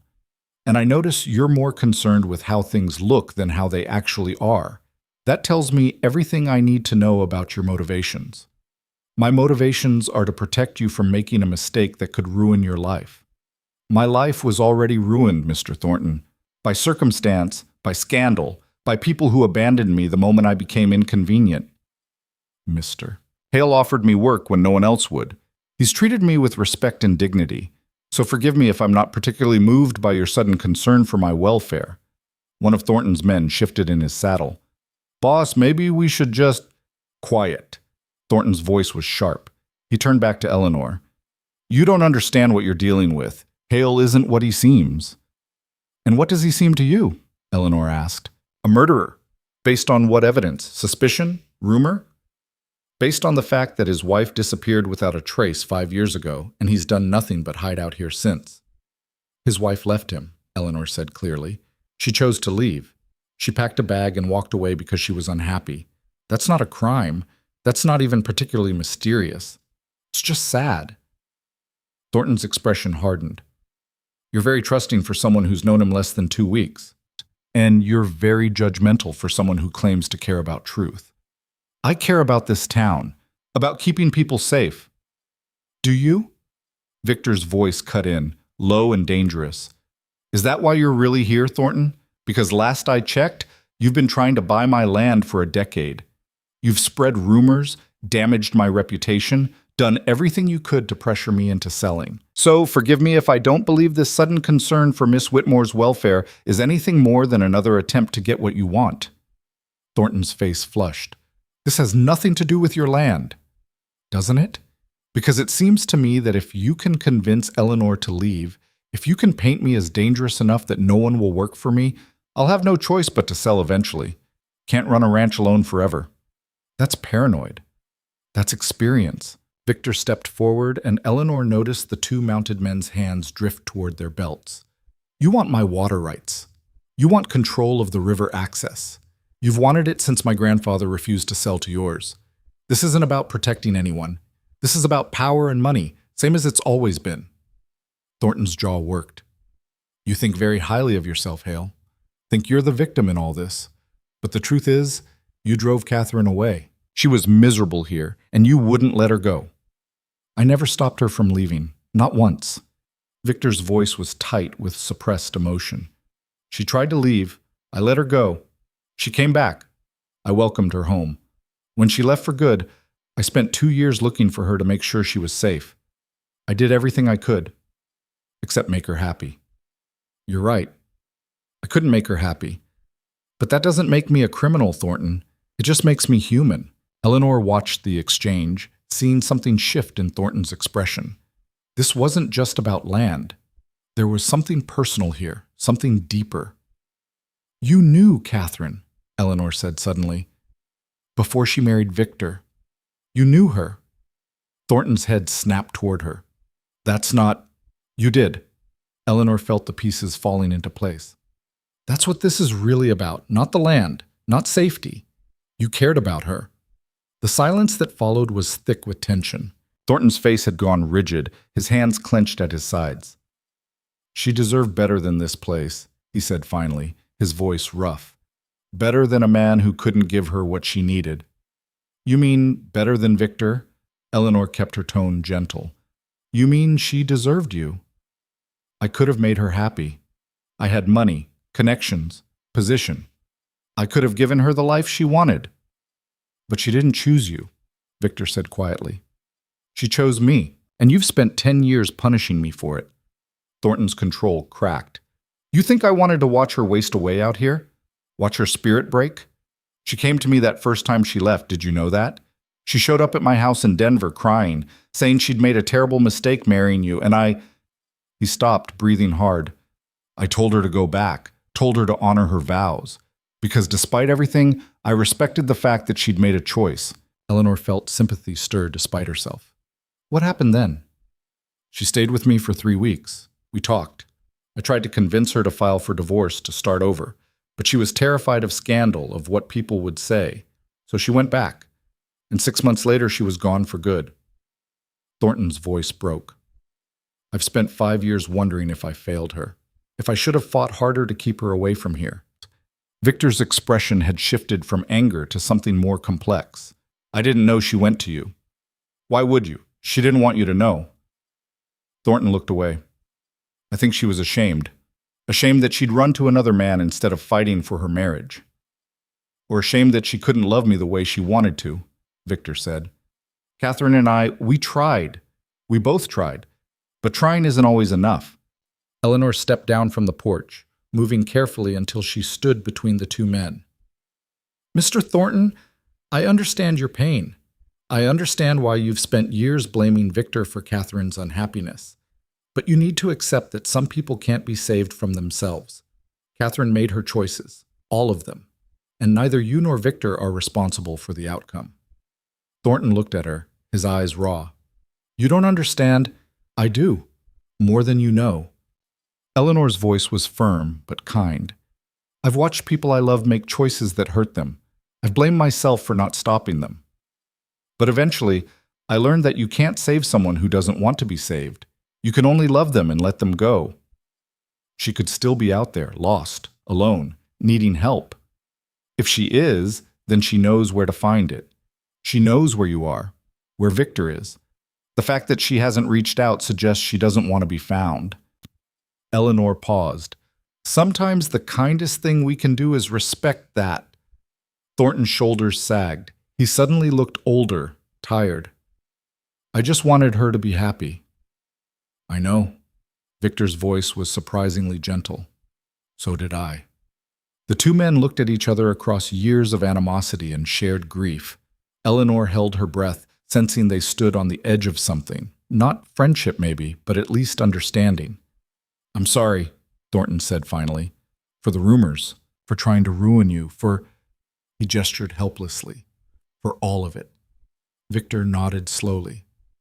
I'm sorry I couldn't make her happy, that I wasn't what she needed. Neither of us was. Thornton laughed bitterly. Maybe nobody was. Maybe Catherine was just one of those people who couldn't be satisfied anywhere. Maybe, Victor paused, but she deserved someone who tried. We both gave her that much. Thornton was quiet for a long moment. Then he looked at Eleanor. You're different from her. Stronger, I think. More grounded. I'm different because I've lost everything. That changes a person. It does. Thornton moved back toward his horse. I'll tell the town to stop gossiping. Won't make much difference, but I'll try. That's all anyone can do. Thornton mounted, looked down at Victor. The land offer still stands. If you ever decide to sell, I won't. Didn't think so. But it's there. He gathered his reins, then paused. Take care of her, Hale. She's worth it. I know. Thornton and his men rode away into the gathering darkness. Eleanor and Victor stood on the porch, watching until the riders disappeared over the rise. That was unexpected, Eleanor said finally. Which part? All of it. I thought there'd be violence, or at least more threats. Victor turned to look at her. You were ready to stand between me and whatever came. That was foolish. That was necessary. Eleanor met his eyes. Someone needed to make him see reason. And you appointed yourself? I did. Do you have a problem with that? Victor's expression softened. No, I'm just not used to anyone fighting for me. Get used to it. Eleanor took his hand. We're in this together now, for better or worse. Eleanor, you heard what Thornton said about Catherine going to him, about her being unhappy with you. Yes, I heard. Eleanor squeezed his hand. And it doesn't change anything. How can you say that? She was so miserable she ran to another man. She was unhappy. That's not the same as you being a bad husband. Eleanor pulled him toward the door. Come inside, we need to talk. They settled in the sitting room, the room Eleanor had brought back to life. Victor sat heavily in one of the chairs, his face drawn with exhaustion and emotion. Eleanor poured him whiskey from the cabinet, then poured herself a smaller measure. Drink, she ordered. He obeyed without argument. Eleanor sat across from him, gathering her thoughts. Victor, what Thornton said tonight about Catherine choosing you over him, about her going to him when she left, that must hurt. It does. But it doesn't mean you failed her.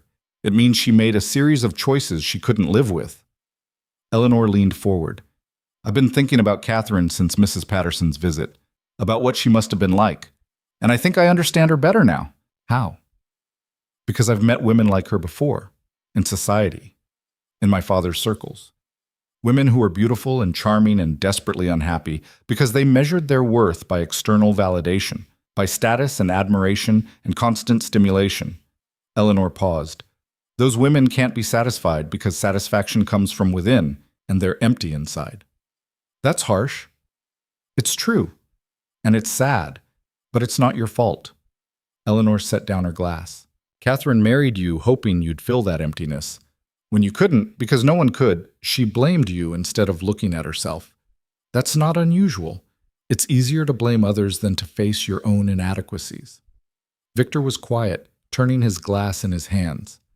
When she came back that first time, after staying with Thornton, she was different, harder, like she'd burned through something and only ash remained. What did she say about where she'd been? Nothing specific. Just that she'd needed time to think, that she'd made a mistake leaving. He drank again. I believed her. I wanted to believe her. So I pretended everything was fine, pretended we could go back to how things were. But you couldn't. No, she was there physically, but gone in every other way, like a ghost haunting her own life. Victor's voice was rough. The next 6 months were hell. We barely spoke, barely looked at each other. I worked longer hours just to avoid being in the house with her. And then one day, she was just gone. And part of me was relieved. Eleanor heard the guilt in his voice. That's natural. Is it? To be relieved your wife left? When the alternative is living in constant tension and unhappiness? Yes, it's natural. Eleanor moved to sit on the arm of his chair. Victor, you loved Catherine, but you were also trapped in a failing marriage with no way out. Relief doesn't mean you didn't care. It just means you were human. He looked up at her, his eyes dark with pain. I keep thinking about what Thornton said, that maybe she's out there somewhere, alone and struggling. What if she needs help and I'm here doing nothing? If she needed help, she'd ask for it. She knows where you are. She knows where Thornton is. The fact that she hasn't contacted either of you in 5 years suggests she doesn't want to be found. Eleanor touched his shoulder gently. You have to let her go, Victor. Truly let her go. Not just clear out her room, but release yourself from the guilt of not being enough for her. I don't know how. Start by accepting that it wasn't all your fault, that you did your best with what you had, that loving someone doesn't guarantee they'll love you back the same way. Eleanor paused. And then you move forward. You build a life that isn't defined by her absence. Victor reached up, covering her hand with his. Is that what you did? After your father died? After you lost everything? Eventually, it took time. I spent months drowning in shame and anger and grief. But eventually, I realized I had two choices. Stay trapped in what was, or build something new. Coming here was part of that. Choosing to stay is part of it too. Why did you stay?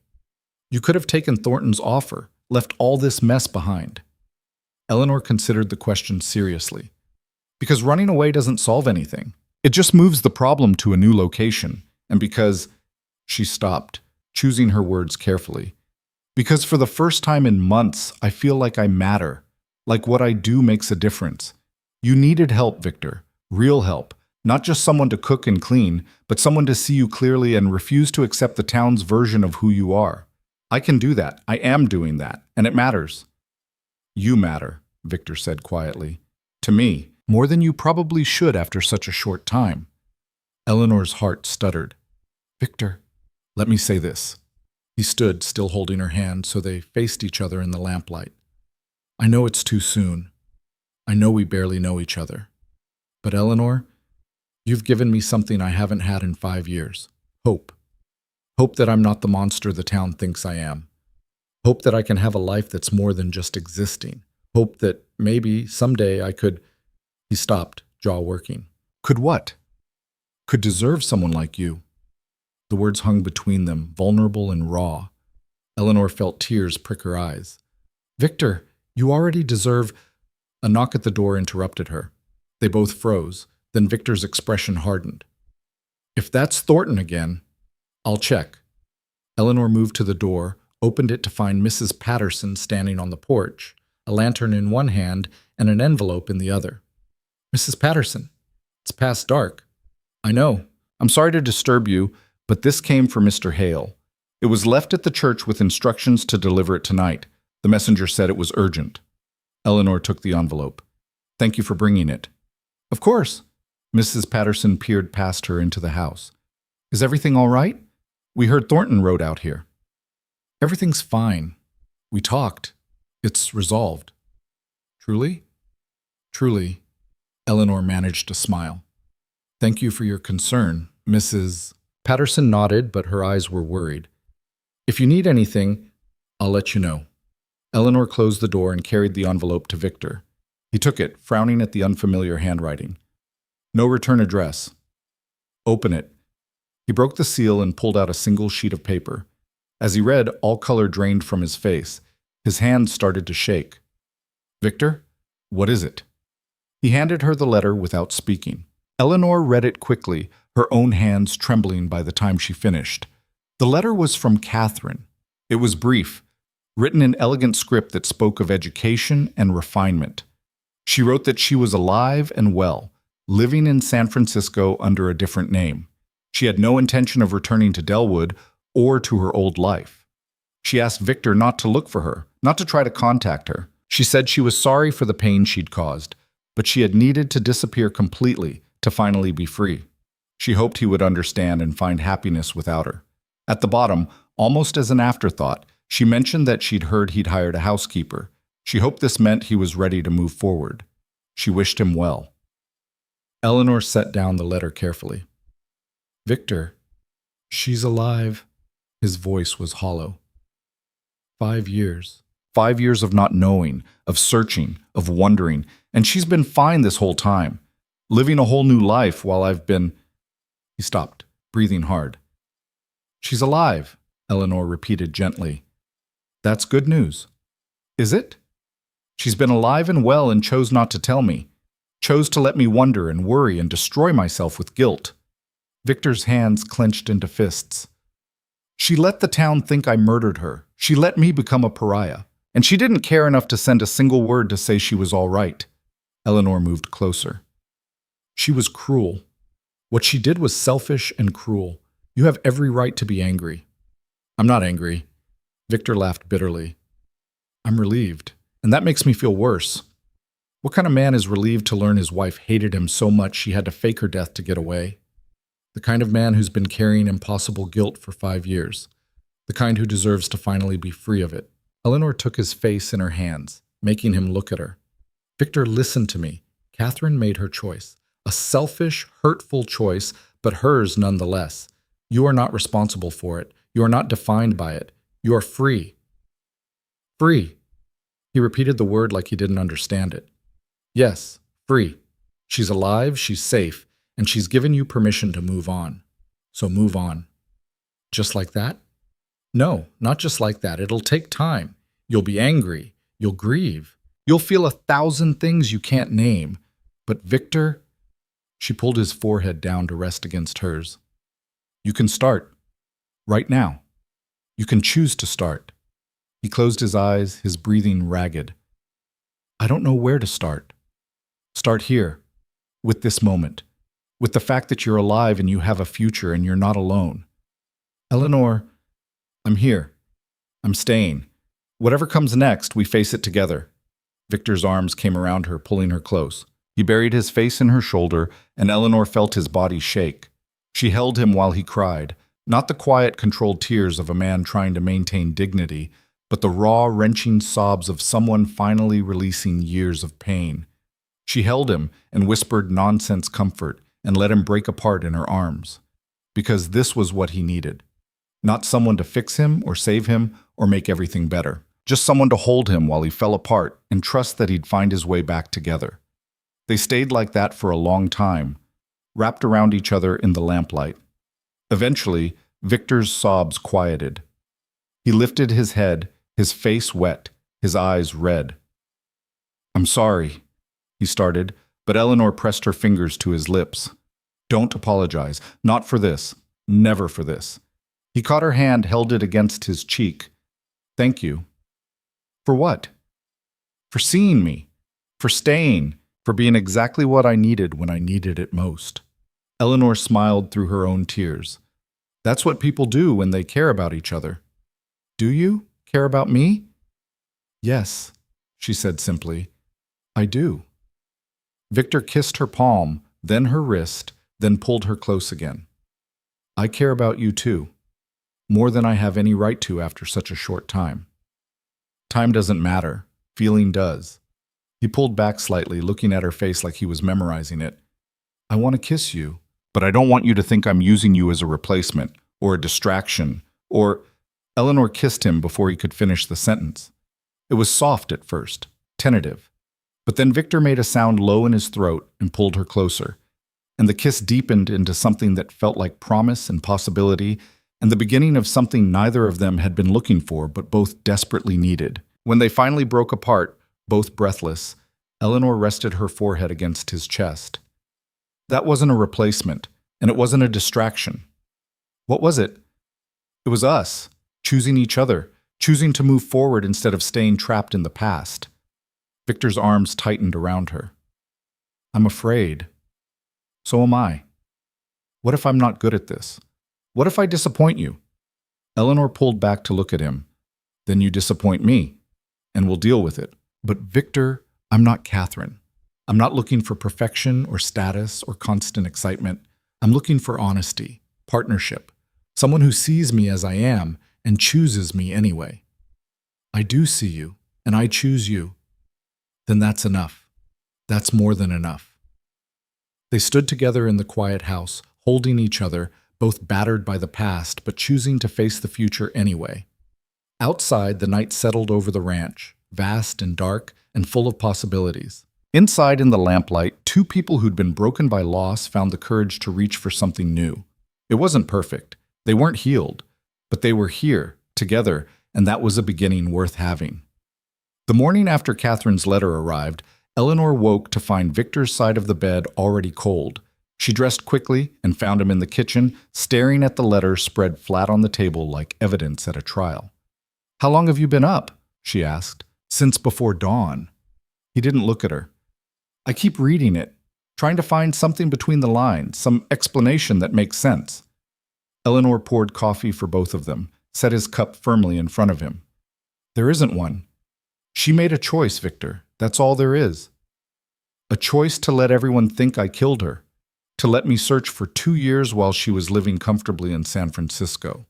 His voice was flat, emptied of emotion by repetition. What kind of person does that? A deeply selfish one or a deeply broken one? Maybe both. Eleanor sat across from him.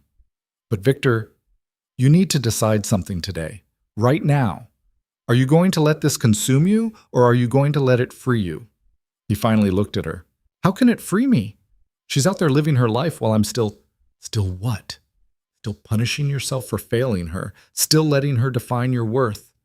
Eleanor reached across the table, pulled the letter toward her, and before Victor could stop her, she walked to the stove and dropped it into the fire. "What are you doing?" Victor stood so fast his chair fell backward. "Burning the past." Eleanor watched the paper curl and blacken.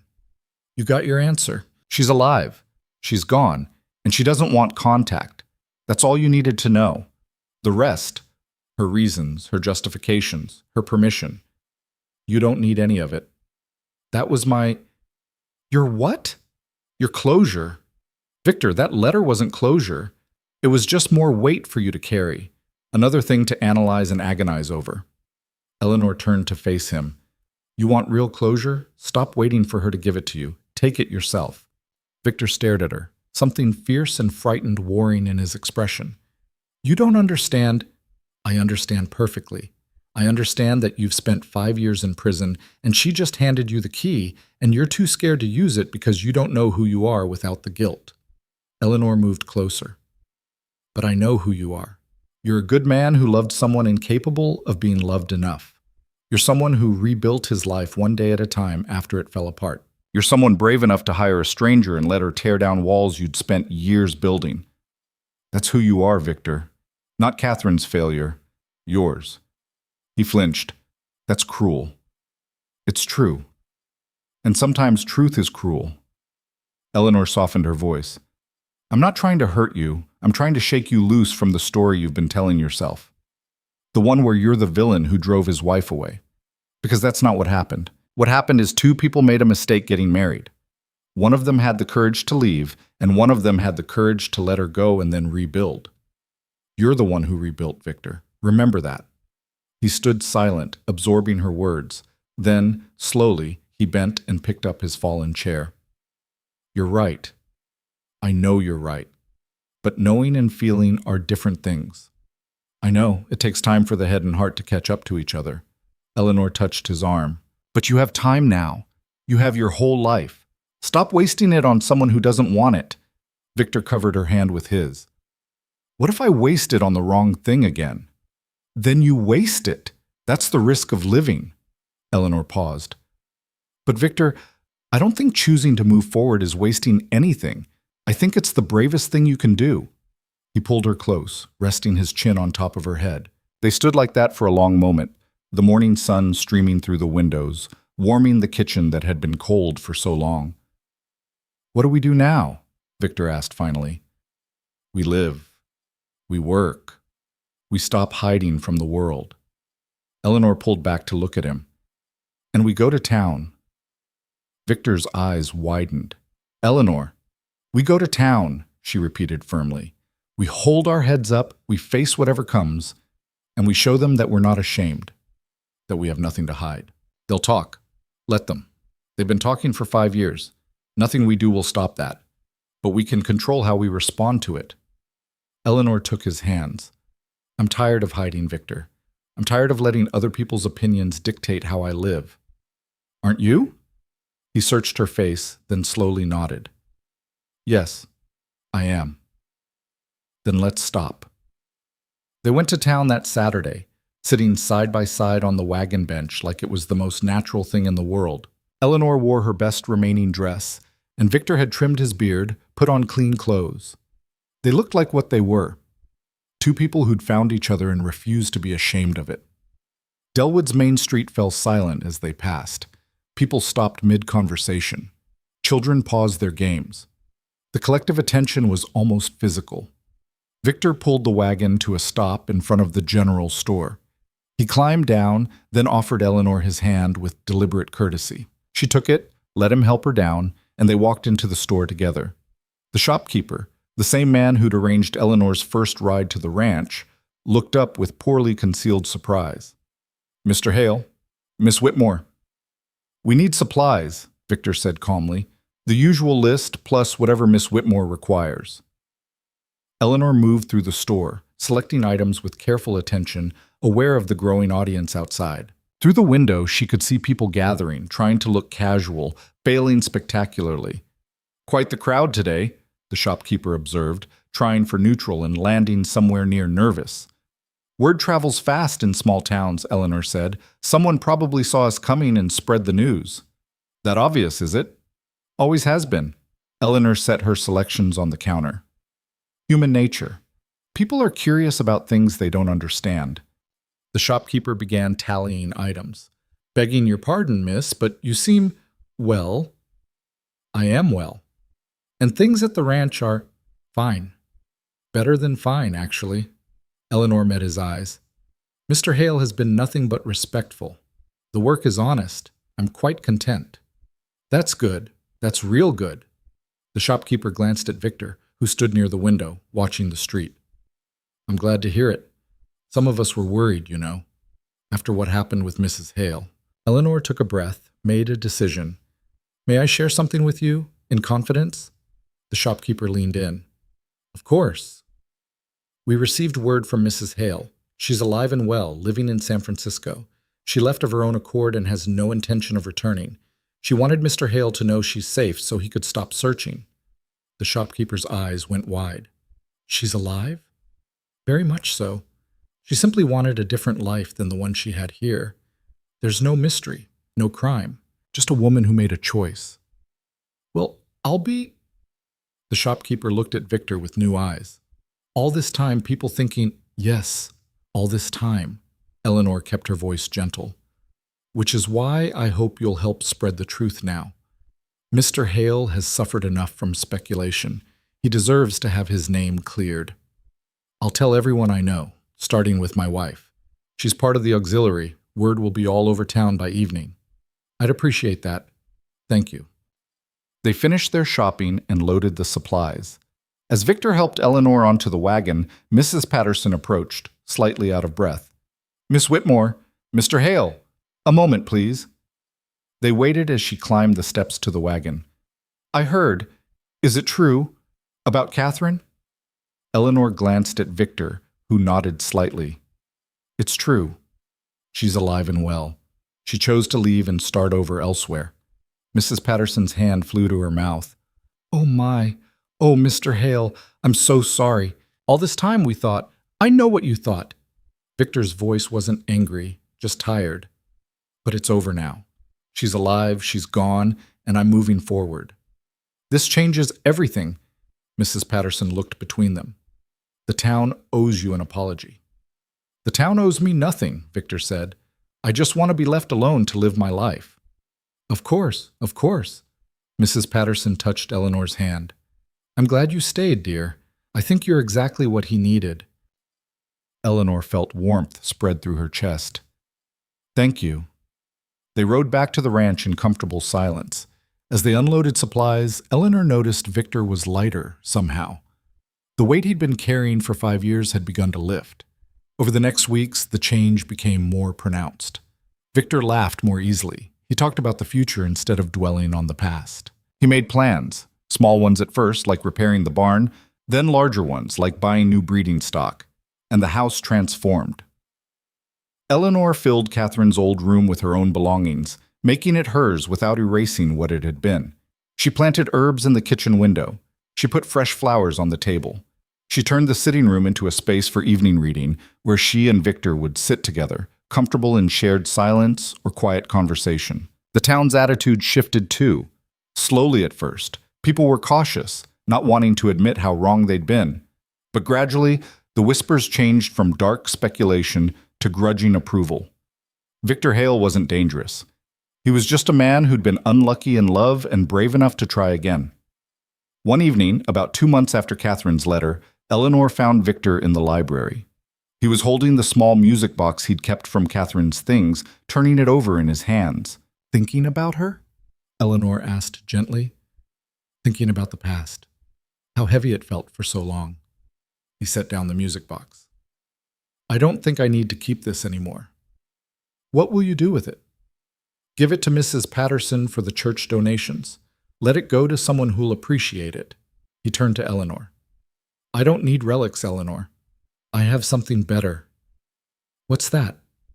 A future. He pulled her close. With you, if you'll have me. Eleanor's breath caught. Victor, I know it's fast. I know we should probably wait longer, be more cautious. But I've spent 5 years being cautious, Eleanor. I've spent 5 years waiting and hiding and being afraid. I don't want to waste any more time. He took her hands. I love you. I love your strength and your honesty and the way you see through nonsense straight to truth. I love that you're not afraid of hard things, that you chose to stay when you could have run, that you see me, really see me, and don't look away. Tears blurred Eleanor's vision. I love you too. I think I have since that first morning when you took my trunk without asking, just assuming I'd need help, since you let me into your grief without making me promise to fix it, since you stood with me against Thornton and let me fight my own battles. Is that a yes? To what? You haven't actually asked me anything. Victor laughed, then dropped to one knee. Eleanor Whitmore, will you marry me? Will you build a life here with me? Will you let me spend every day trying to deserve the faith you've shown in me? Eleanor pulled him to his feet. Yes, but on one condition? Anything. Stop trying to deserve me. Stop measuring yourself against some impossible standard. Just be yourself, flawed and human, and good enough exactly as you are. That's what I want. That's what I choose. Victor kissed her then, deep and thorough and full of promise. When they broke apart, both breathless, Eleanor rested her head against his chest. We're going to make mistakes, she said. Probably. We're going to argue and disappoint each other and struggle sometimes. Definitely. But we'll face it together. No hiding, no locked doors, no secrets. Together, Victor agreed. Always together. They were married a month later in a simple ceremony at the ranch. Mrs. Patterson and her husband attended, along with the shopkeeper and his wife. Even Thornton came, standing in the back, his face carefully neutral but his eyes holding something like approval. It wasn't the society wedding Eleanor might have had in her old life. There were no fancy dresses, no elaborate decorations, no hundreds of guests. But standing beside Victor, promising to love him through whatever came, Eleanor felt more certain than she'd ever felt about anything. This was real. This was earned. This was built on honesty and choice and the courage to see each other clearly. After the ceremony, as guests milled about eating simple food and making careful conversation, Thornton approached them. Congratulations, he said stiffly. Thank you for coming, Eleanor replied. Thornton looked at Victor. I meant what I said before, about taking care of her. I know, I intend to. Good. Thornton paused. I also wanted to say, I've stopped pursuing your land. It doesn't feel right anymore trying to take something from you, so consider the matter dropped. Victor extended his hand. I appreciate that. They shook, awkward but sincere. Thornton left shortly after, and Eleanor watched him go with a mixture of sympathy and relief. He loved her, Victor said quietly. I know, but he'll move on, eventually. We all do, if we're brave enough. The weeks became months, and the months became a year. The ranch prospered under their joint stewardship. Eleanor managed the house and accounts with the same discipline she'd once applied to her father's household. Victor worked the land with renewed energy, making improvements he'd neglected for years. They hired hands, young men who worked hard and kept to themselves. The bunkhouse that had stood empty filled with life and laughter. The ranch stopped being a place of isolation and became simply a home. Eleanor maintained contact with Mrs. Patterson, who'd become an unexpected friend. Through her, Eleanor learned that the town's opinion had shifted completely. Victor Hale was now seen as a victim of circumstance, a man who'd been unfairly judged and had come through with dignity and tact. They want to make you heroes, Mrs. Patterson said one afternoon over tea. The man who was wronged and the woman who saved him. Eleanor laughed. That's just another version of the same nonsense. We're not heroes. We're just two people who were brave enough to choose each other. Maybe that's what makes you heroes. Mrs. Patterson smiled. In a world where most people choose safety over risk, comfort over growth, you chose differently. That matters. Perhaps it did. Eleanor didn't know. She knew only that she'd found something she hadn't been looking for. Not just love, but partnership. Not just safety, but purpose. Not just acceptance, but the freedom to be fully herself. One evening, nearly 2 years after she'd first arrived at the ranch, Eleanor stood on the porch watching the sunset. Victor came up behind her, wrapping his arms around her waist. What are you thinking about? He asked. About how different everything is from what I expected. Eleanor leaned back against him. When I took that coach to Delwood, I thought I was choosing survival, the only option I had left. And now? Now I know I was choosing life, real life. Not the performance I'd been living before, but something authentic. She turned to face him. I was so focused on what I'd lost that I couldn't see what I might gain. Victor kissed her forehead. I know the feeling. I spent 5 years thinking my life was over, that the best I could hope for was existing quietly until I died. You showed me I was wrong. We showed each other. Eleanor took his hand. That's the thing people don't understand about love. It's not about one person saving another. It's about two people deciding to face life together and being stronger for it. When did you get so wise? Somewhere between losing everything and finding you. Eleanor smiled. Turns out rock bottom is an excellent teacher. It strips away all the illusions and leaves you with what's real. They stood together as darkness settled over the hills, comfortable in silence, secure in each other. The house behind them glowed with lamplight, no longer a museum to the past, but a home built on presence and choice. Eleanor thought about Catherine sometimes, wondered if she'd found whatever she'd been searching for. She hoped so. Not for Victor's sake, but because everyone deserved to find peace, even those who'd caused pain in the pursuit of it. But mostly, Eleanor didn't think about the past at all. She was too busy living in the present, building a future that felt solid and real. She'd learned that you couldn't change what had happened. You could only choose how you responded to it. And she'd chosen well. They both had. The town of Dellwood changed too, slowly but surely. The culture of gossip and suspicion began to shift, influenced by Eleanor's example and Victor's quiet dignity. People learned to be more careful about judgment, more willing to give others the benefit of the doubt. It wasn't a complete transformation. Some people remained stuck in their old patterns, still hungry for drama and scandal. But enough changed that Dellwood became a slightly kinder place, a slightly more forgiving one. Mrs. Patterson told Eleanor about it one day, her eyes bright with something like pride. You did that, you and Victor. You showed people it's possible to rise above the worst things and build something good. We just lived our lives, Eleanor protested. Exactly. You lived honestly and openly and without shame. In a place where shame is currency, that's revolutionary. Maybe it was. Eleanor didn't know.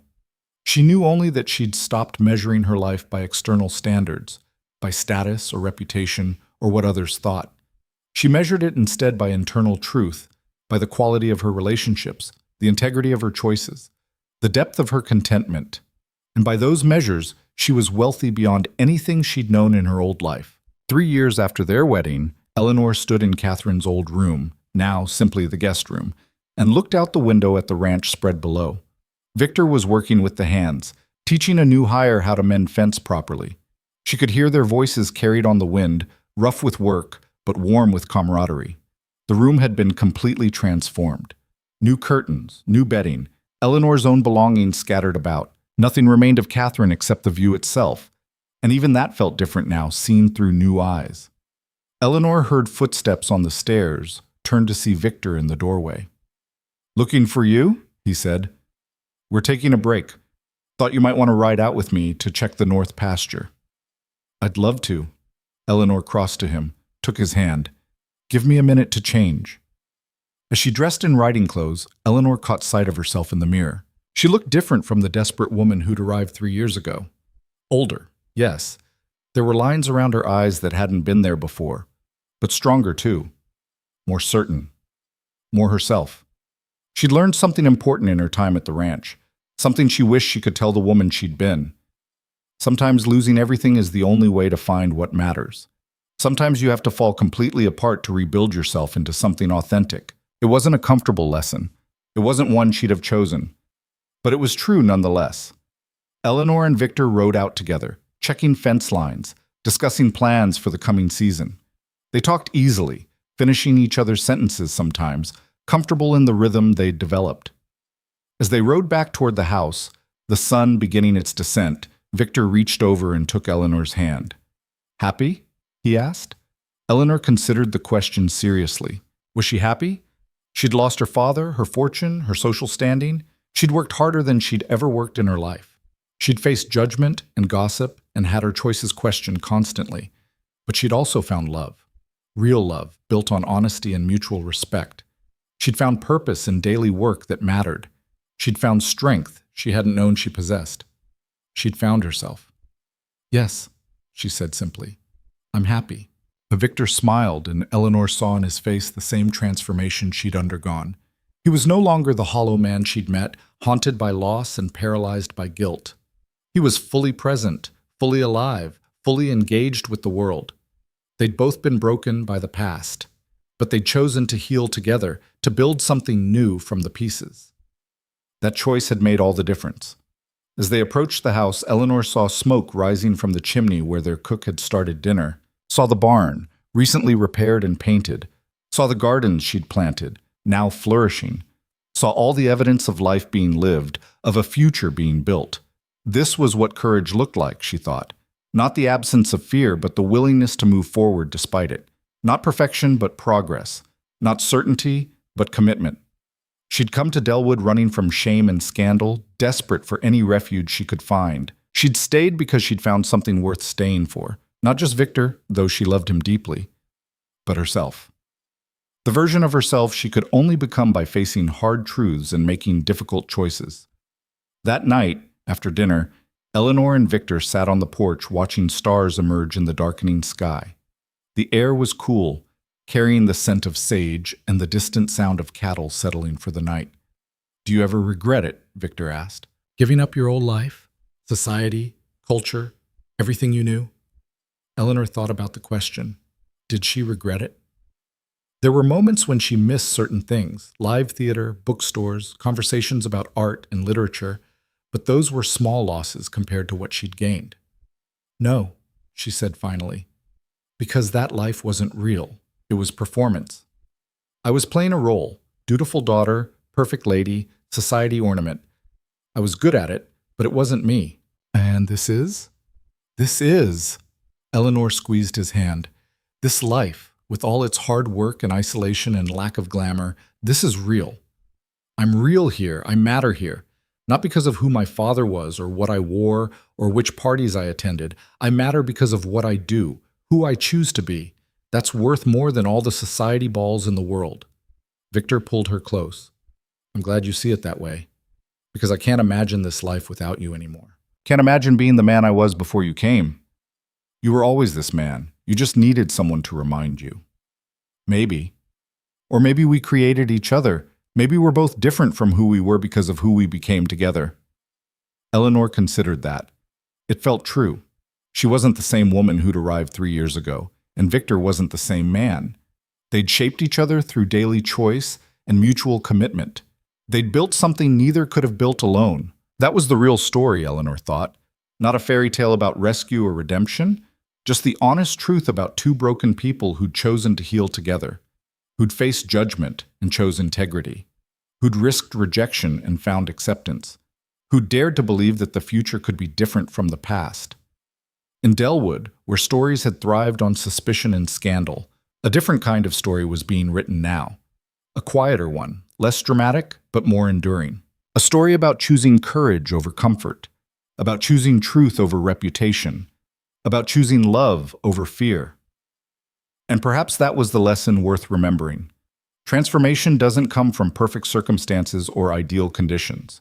It comes from ordinary people making extraordinary choices in the midst of ordinary life. It comes from being brave enough to see clearly, to stand firmly, to stay when running would be easier. Eleanor Whitmore had learned that lesson the hard way, but she'd learned it completely. And in learning it, she'd found not just survival, but a life worth living, a love worth having, a future worth building. The stars wheeled overhead, ancient and unchanging. But below them, in a house that had once been frozen in time, life continued its messy, beautiful, perfectly imperfect forward motion. And that, Eleanor thought, was exactly how it should be.